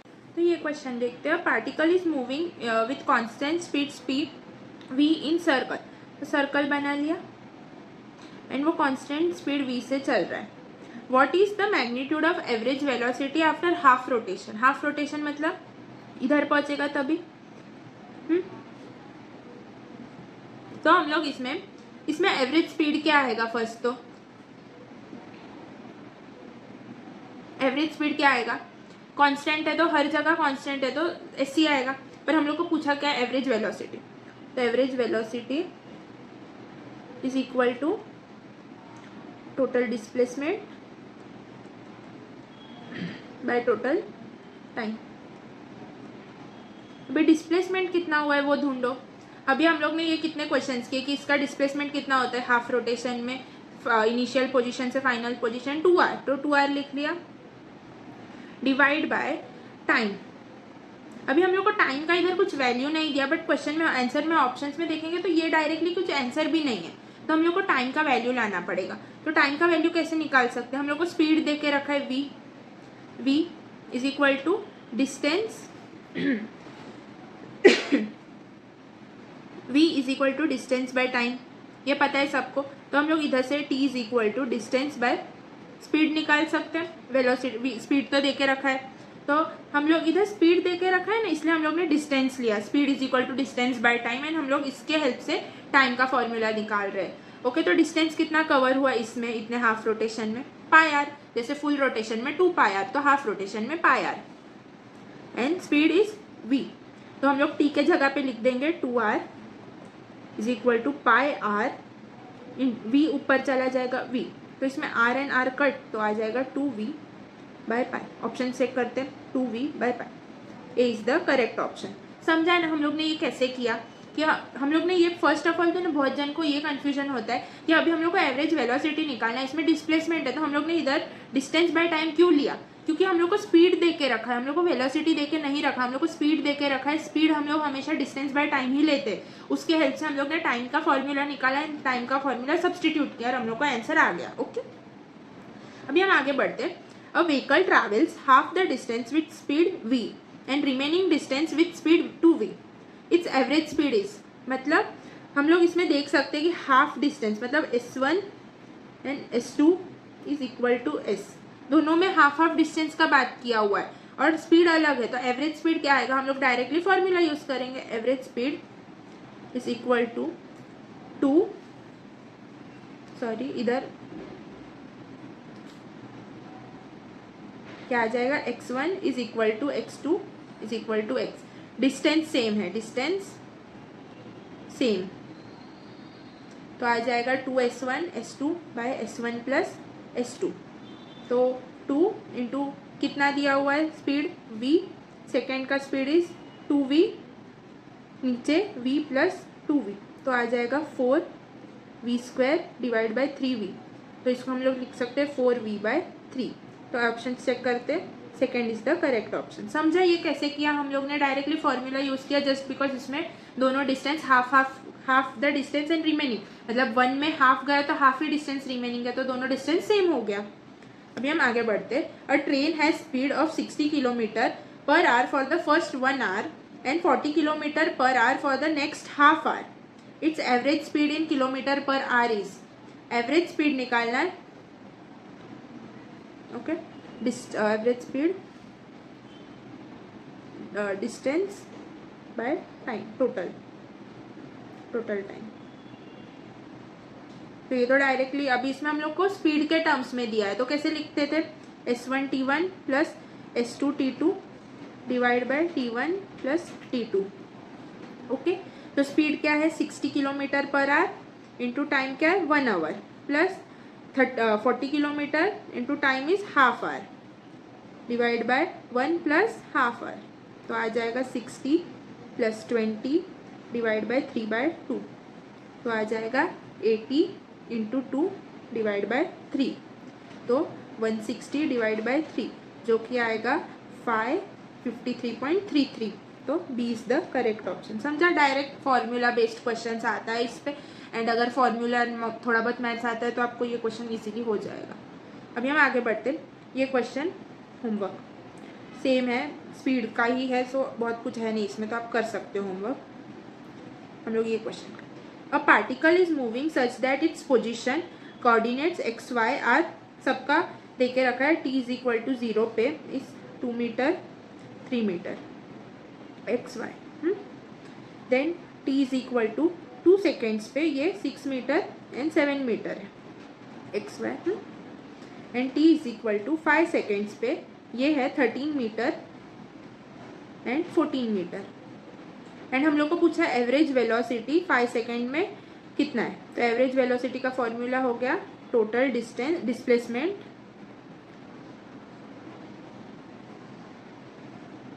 Bye total time, okay. तो अभी डिस्प्लेसमेंट कैसे ढूंढेंगे, तो अभी हम लोग को डिस्प्लेसमेंट कैसे ढूंढते हैं, final position minus initial position, तो ये वाले पोजीशन का कुछ हम लोग को मतलब ही नहीं है, ये सिर्फ कंफ्यूज करने के लिए दिया। अगर डिस्टेंस पूछा रहेगा ना तो हम लोग को इधर से 2 से ये 6 तक कितना आ रहा है 4 मीटर, फिर 6 से 13 तक कितना आ रहा है 7 मीटर, तो 4 + 7 11 मीटर्स डिस्टेंस कवर हुआ है एक्स एक्सिस में। तो वैसे पर डिस्प्लेसमेंट पर directly final position minus initial position करना है, तो फाइनल पोजीशन क्या है 13 - 2 आई कैप, क्योंकि एक्स एक्सिस वाला है, एंड वाई एक्सिस में 14 मीटर माइनस 3 मीटर, तो ये जे वाई एक्सिस वाला है, जे कैप लगा दिया, डिवाइड बाय टोटल टाइम कितना लगा 0 एंड इधर 5 सेकेंड्स, तो हम लोग इसे लिख सकते हैं 11 I cap plus 11 J cap divide by 5, तो हम लोग इसको लिख सकते हैं 11/5 I cap plus J cap, common ले लिया 11/5 को। सो अभी ऑप्शन चेक करते हैं, 1/5 नहीं, 7/3 नहीं, 4th option is the correct option. देखो 11/5 आई प्लस जे कैप, समझा है ना। हम लोग ने टोटल एवरेज वेलोसिटी पूछा था, इसलिए हम लोग ने फाइनल माइनस इनिशियल पोजीशन कर दिया एंड हम लोग को टोटल डिस्प्लेसमेंट मिल गया। अगर डिस्टेंस रहता तो हम लोग को सब डिस्टेंस के बीच का डिस्टेंस कैलकुलेट करके total distance by total time करना होता। सो अभी हम आगे बढ़ते। ये क्या है, the average velocity of the object over an interval of time is either smaller than और equal to average speed of the object over the same interval. बराबर है, एवरेज वेलोसिटी छोटा रहेगा या इक्वल रहेगा टू एवरेज स्पीड, क्योंकि हम लोग ने ये डिस्प्लेसमेंट में भी देखा, डिस्प्लेसमेंट छोटा रहेगा या इक्वल रहेगा डिस्टेंस के, इसके वजह से average velocity and average speed पे असर होता है ये चीज का। ये फर्स्ट करेक्ट है। सेकंड क्या है, velocity is a vector quantity and speed is a scalar quantity, ये भी सही है। But if both assertion and reason are true and the reason is correct explanation of the assertion, नहीं, क्योंकि correct explanation ये है असर्शन का, ना कि ये, इसके वजह से ये दोनों स्टेटमेंट करेक्ट है बट जो रीजन है वो करेक्ट नहीं है असर्शन के लिए. So B is the correct option. अभी हम आगे बढ़ते हैं. A car travels a distance s on the straight road in 2 hours and then returns to the starting point in the next 3 hours.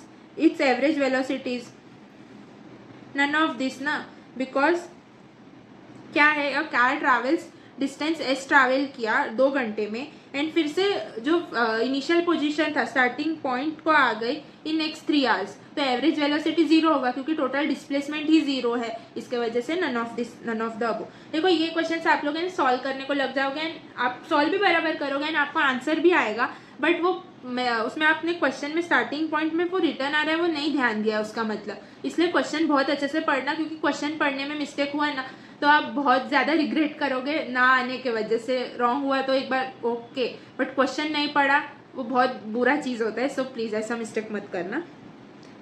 अभी हम नेक्स्ट क्वेश्चन पे आते हैं. Particle moves along a semi circle radius 10 metre in 5 seconds. The average velocity of the particle is, average velocity क्या होता है, displacement by time. Displacement कैसे होता है, हाफ सर्कल का हम लोग ने अब भी क्वेश्चन किया था 2r/t. तो 2 इंटू रेडियस कितना है 10 डिवाइड बाई t, टाइम कितना है 5, तो ये हो गया 4 मीटर पर सेकेंड. तो 4th इज द ऑप्शन. कितना इजी है ना. वैसे ही अभी सब क्वेश्चन वैसे ही लगेगा. आपने इसमें जितना क्वेश्चन से उतना किया ना, उसके अलावा नहीं किया ना तो आपको बस हो जाएगा. मतलब इनफ है इतने क्वेश्चन, इससे ज़्यादा कुछ हार्ड नहीं आने वाला, इतना ही आने वाला है. Position of the object in a given function of time x is equal to t square minus 2t plus t. Find velocity at t is equal to 2 seconds. Okay तो फर्स्ट तो हम लोग को ये पता होना चाहिए, हम लोग को वेलोसिटी, इंस्टेंटेनियस वेलोसिटी के लिए differentiation of position by dt, dx by dt किया. तो d बाई dt, x का वैल्यू लिख लिया t square minus 2t plus 4t. Then solve किया तो आ जाएगा. हम लोग ने डिफ्रेंसिएशन करना है इसका. अगर नहीं आता तो प्लीज़ कमेंट्स करना. अगर बहुत सारे लोग रहेंगे तो I will surely make one video. 2t minus 2, इसका 0 हो जाएगा. सो आ जाएगा 2t माइनस 2. और पूछा है वेलोसिटी एट 2 सेकेंड्स, तो 2 इंटू 2 माइनस 2 कर देना है. तो आ जाएगा 2 मीटर पर सेकेंड. तो 2 मीटर पर सेकेंड इज द ऑप्शन. तो ये क्वेश्चन बहुत इजी है. तो आई वांट यू कि आप ट्राई करो एक बार, आपको आ जाएगा. बस जो कंसेप्ट सिखाए वो अच्छे से यूज़ करना है, इंग्लिश प्रॉपर समझना. तो क्वेश्चन बहुत इजी है, आपको आ जाएगा. अभी हम ये क्वेश्चन करते हैं. इसमें क्या दे के रखा है, पोजीशन दे के रखा है एंड हम लोग को अलग अलग टाइम पे वेलोसिटी पूछा है. तो पहले पोजीशन से हम लोग को वेलोसिटी निकालना पड़ेगा. वो कैसे निकालते, v is equal to dx by dt. तो इसको डिफ्रेंशिएट करेंगे तो क्या आ जाएगा 2t प्लस 6. ओके अभी v t is equal to 0 लगा के देखेंगे तो क्या आ जाएगा 2 इंटू 0 0, तो 6 मीटर पर सेकेंड. वैसे ही v is equal to t के जगह पे 1 सेकेंड रहेगा तो कितना आ जाएगा 8 मीटर पर सेकेंड. वैसे ही v is equal to t 3 लगाया, t is equal to 3 seconds लगाया तो आ जाएगा 12 मीटर पर सेकेंड. So easy right. बस डिफ्रेंशिएशन आना चाहिए. ये क्वेश्चंस बहुत इजी होते हैं, आपको डायरेक्ट क्वेश्चंस आता है एग्जाम में. सो प्लीज़ अच्छे से.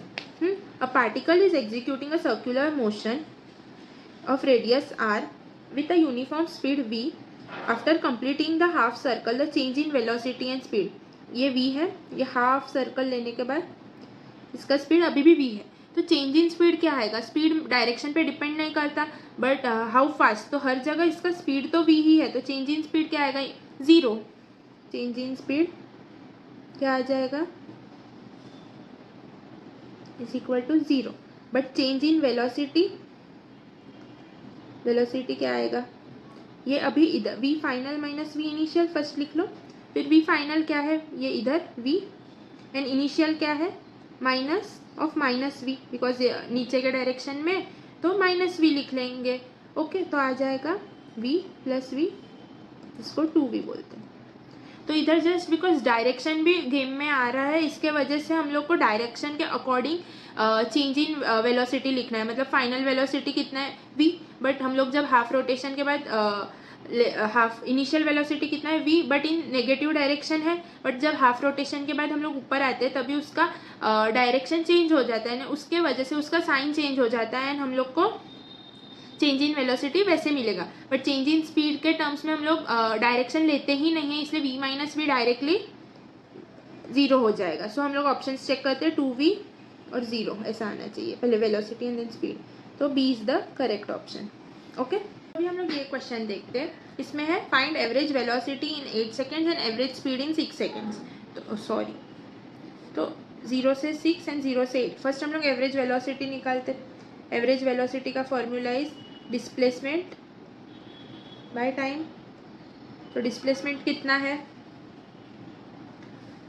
फर्स्ट 0 से 2 सेकेंड्स में डिस्प्लेसमेंट इज ऑफ 10, फिर 10 से 4 तक सेम है एंड देन फिर से डिस्प्लेसमेंट हो रहा है 20 का एंड देन 8 सेकेंड्स पे फिर से 0 पे आ रहा है। तो हम लोग बोलेंगे कि इनिशियल पोजीशन और फाइनल पोजीशन तो सेम है, तो एवरेज वेलोसिटी क्या आ गया 0। बट अभी एवरेज स्पीड ढूंढते हैं। एवरेज स्पीड किधर तक का बोला है 6, तो हम लोग डिस्टेंस कितना कवर हुआ होगा 10, देन 4 सेकेंड पे भी ये 10 मीटर पोजीशन पे है, बट 6 सेकेंड पे ये 20 मीटर पे, तो 30/6 मतलब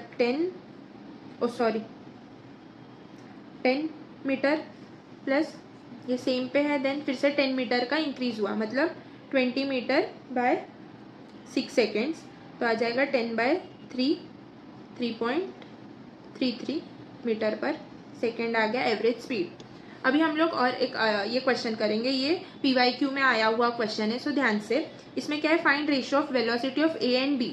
तो हम लोग ने ये इंस्टेंटेनियस वेलोसिटी में पढ़ा था dx/dt, slope of position time graph, right. And slope का फॉर्मूला सबको पता होगा, tan theta is equal to slope. तो हम लोग को पूछा है वेलोसिटी ऑफ A और B का रेशियो क्या है, तो A velocity of A by velocity of B, तो आ जाएगा tan theta of A by tan theta of B, because V is the slope of position time graph. ये position time graph है और ये जो आएगा जिसका स्लोप वो हम लोग को वेलोसिटी बताएगा।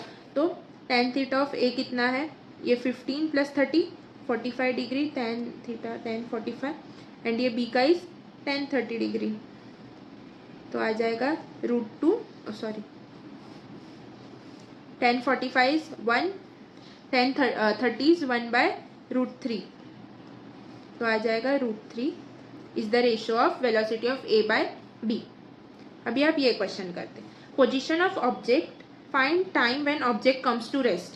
तो ये ऐसे क्वेश्चंस करने हैं ना, तो कैसे करना है, पहले तो हम लोग को जो पोजीशन दिया है ना उसको वेलोसिटी के टर्म्स में लाना है, मतलब dx/dt करके डिफ्रेंशिएट करके, तो आ जाएगा 10 - t।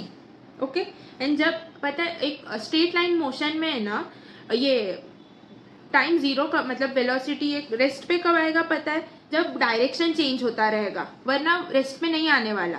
लाइक अभी ऐसे मूव हो रहा है एंड ये चेंज हुआ डायरेक्शन, तो जब ये ना डायरेक्शन चेंज हुआ ना उस पॉइंट पे वेलोसिटी 0 आ जाता है। जैसे इधर लिखा है, इन 1 dimensional motion change in direction only possible when velocity will be 0। तो जब वेलोसिटी 0 होगा तभी ही चेंज ऑफ डायरेक्शन होगा। सो हम लोग जब वेलोसिटी, तो हम लोग को जब ढूंढना है ना कि बॉडी कब रेस्ट पे आ रहा है, मतलब बॉडी कब रेस्ट पे आ रहा है इन सेंस वेलोसिटी 0 हो रहा है, तो वेलोसिटी तभी 0 होगा तभी जब भी डायरेक्शन चेंज हो रहा है, तो डायरेक्शन चेंज हो रहा है तभी 0 होगा, इसलिए हम लोग इधर लिख लेंगे 0 इज इक्वल टू 10 - t। तो t is equal to 10 seconds पे object comes to at rest, object comes to rest. ये हम लोग को कैसे समझा, जैसे अभी हम लोग इन 1 डायमेंशनल मोशन डायरेक्शन चेंज होगा ना तभी ही वेलोसिटी 0 होगा, करेक्ट। और हम लोग को क्वेश्चन में क्या पूछा है कि ऑब्जेक्ट रेस्ट पे कभी आएगा, ऑब्जेक्ट रेस्ट पे तभी आएगा जब भी वेलोसिटी 0 होगा।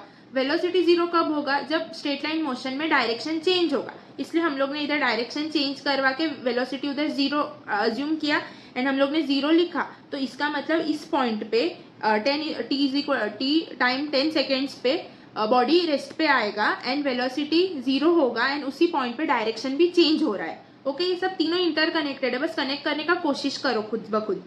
अभी हम नेक्स्ट क्वेश्चन करते हैं। इफ पोजीशन ये, find average speed and average velocity in 2 seconds. Okay, तो ये कैसे करेंगे, dx/dt, करेक्ट। फर्स्ट तो हम लोग को ये चेक करना पड़ेगा कि ये स्ट्रेट लाइन मोशन में किधर डायरेक्शन चेंज हो रहा है कि नहीं। अगर डायरेक्शन चेंज नहीं हो रहा तो average speed and average velocity दोनों सेम रहेगा, बट अगर डायरेक्शन चेंज हो रहा है ना तो दोनों चेंज मतलब तो average speed and average velocity change होगा। तो हम लोग पहले चेक करते हैं v, तो 2t + 4 आ जाएगा। ओके, एंड फिर v को हम लोग ने 0 अज्यूम किया ताकि पता चले डायरेक्शन चेंज हुआ है कि नहीं, तो 2t - 4 हो जाएगा एंड t = -2 सेकेंड्स, जो कि पॉसिबल नहीं है। -2 सेकेंड्स आ ही नहीं सकता। सो इस मोशन में डायरेक्शन चेंज ही नहीं हो रहा है। इसका मतलब average speed and average velocity दोनों सेम रहेगा। तो हम लोग डायरेक्टली अभी ये ढूंढ सकते, इसके फॉर्मूला से कैसे ढूंढते थे, v dt/dt। तो v को तो हम लोग ने ढूंढ लिया, v = 2t + 4, तो आ जाएगा एवरेज निकालना है, तो 2t + 4 को dt/dt। तो इधर भी 0 से 2 सेकेंड्स एंड इधर भी 0 से 2 सेकेंड्स। तो सॉल्व करेंगे तो आ जाएगा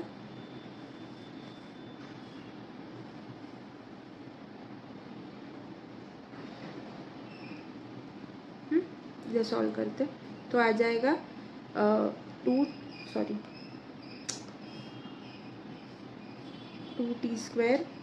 / 2 + 4t, तो 2 कट हो जाएगा एंड 0/2, इधर भी t आ जाएगा एंड 0/2, तो आ जाएगा 4 + 8 एंड 0 का तो कुछ होगा नहीं, 0 का -0 ही रहेगा एंड इधर भी 2 - 0 हो जाएगा, तो आ जाएगा 12/2, तो आ जाएगा 6 metre per second. This is the average velocity और average speed for this equation. समझा नहीं हम लोग ने कैसे किया, ये फॉर्मूला तो हम लोग ने स्टार्टिंग में ही पढ़ा स्पीड एंड वेलोसिटी के। सो अच्छे से समझ लेना, पहले खुद से करना है। ये कंसेप्ट समझना ज़रूरी था बहुत ज़्यादा, कि अगर इसमें ये इक्वेशन के उससे हम लोग ने टाइम ढूंढा एंड टाइम अगर 1 सेकेंड आता ना तो हम लोग को ढूंढना 2 सेकेंड तक था। तो 1 सेकेंड तक आता तो उसमें क्या हो रहा था, डायरेक्शन चेंज हो रहा था। और जब डायरेक्शन चेंज होगा तो डिस्प्लेसमेंट चेंज होता है, डिस्टेंस पाथ लेंथ तो उतना ही रहेगा बट डिस्प्लेसमेंट चेंज होगा, उसके वजह से एवरेज वेलोसिटी चेंज होगा एंड दोनों average speed and average velocity same नहीं रहता। और सिर्फ एक ही बार सॉल्व करके आंसर नहीं आता, हम लोग को 2 बार सॉल्व करना पड़ता, मतलब 0 से 1 सेकेंड तक सॉल्व करना पड़ा, देन 1 से 2 सेकेंड तक सॉल्व करना पड़ता है एंड देन उस दोनों का एवरेज ऐड करना पड़ता है and then will get, but वो थोड़ा लेंथी है, उसका क्वेश्चन हम लोग करेंगे। सो अभी हम लोग आगे बढ़ते हैं। ये क्या है, object is moving on circular path with speed v, then find average velocity when it moves an angle theta. तो ये तो हम लोग ने क्वेश्चन किया था, वैसा ही है। Average velocity is equal to displacement by time. तो अभी a और b में कितना डिस्प्लेसमेंट है, r/√2, राइट। तो आ जाएगा r/√2 बाय टाइम, बट हम लोग को टाइम के वैल्यू में नहीं चाहिए, तो टाइम इज इक्वल टू, इधर क्या स्पीड v दे के रखा है तो d/v। ओके, तो डिस्टेंस कितना है r/θ/v, तो आ जाता है r/√2 बाय r/θ/v ऊपर, तो r कट, तो आ जाता है √2v/θ। तो ये है average velocity.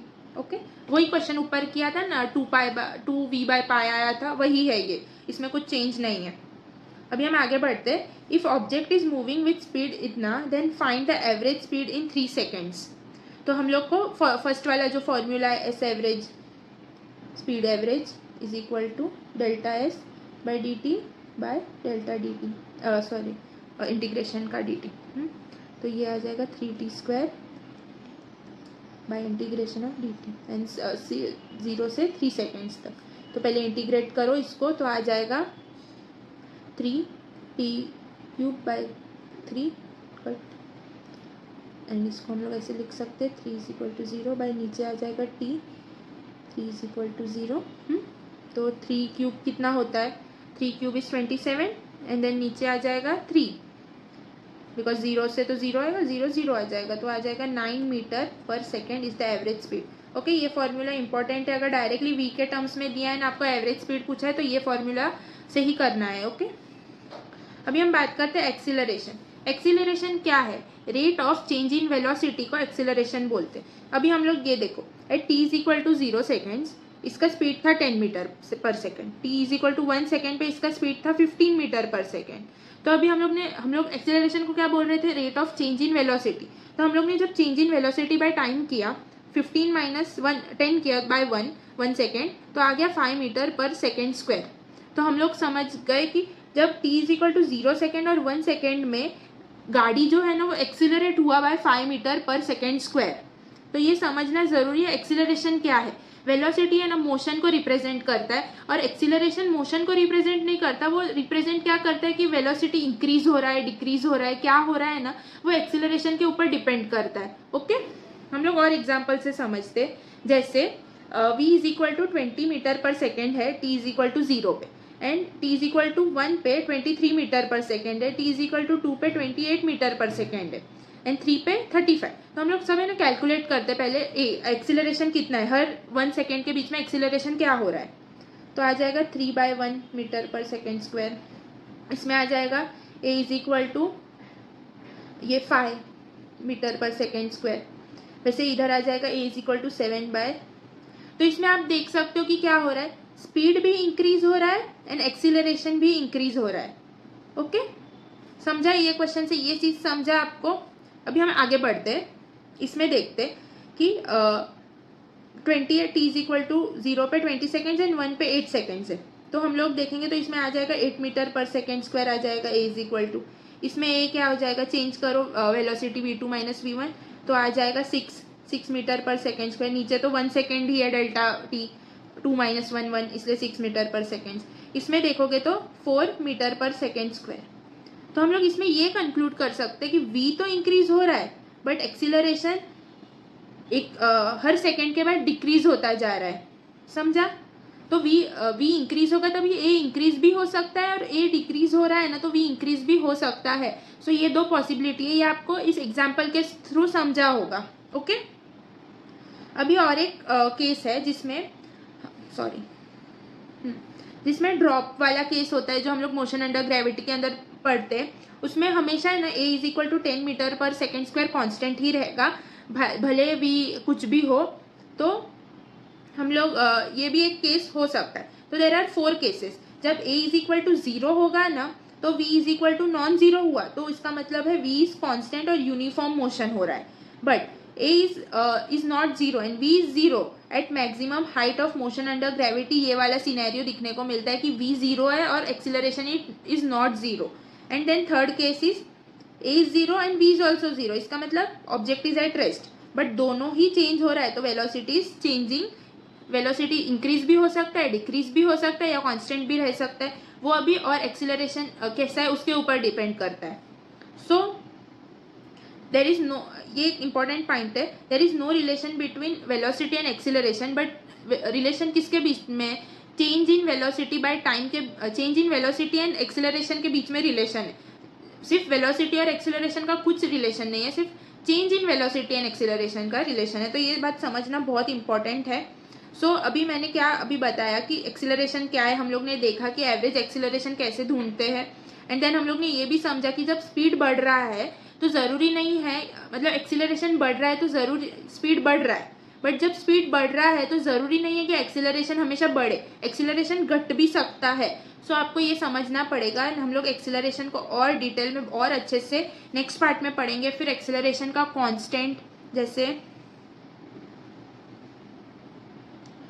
Acceleration, types of acceleration आता है, जैसे वेरिएबल, कांस्टेंट रहेगा तब भी, टेंजेंशियल, ये सब पढ़ेंगे। And then motion under gravity start कर देंगे, एंड नेक्स्ट चैप्टर में, नेक्स्ट पार्ट में मोशन अंडर ग्रेविटी तक सब हो जाएगा। एंड देन थर्ड पार्ट में हम लोग ग्राफ्स एंड रिलेटिव मोशन करेंगे, एंड एनसीईआरटी लाइंस तो हमेशा होता है तो वो होगा ही। सो आपने देखा होगा कि हम लोग ने डिस्टेंस एंड वेलोसिटी स्पीड भी बहुत इंपॉर्टेंट टॉपिक है, और उस पर भी हम लोग ने कम से कम कितना 47 क्वेश्चन सॉल्व किया है।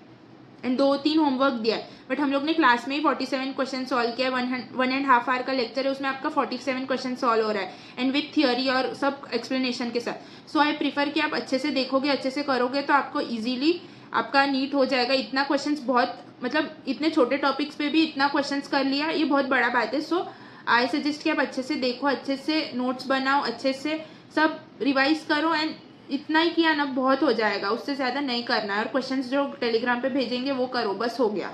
सो that's it for today, good bye.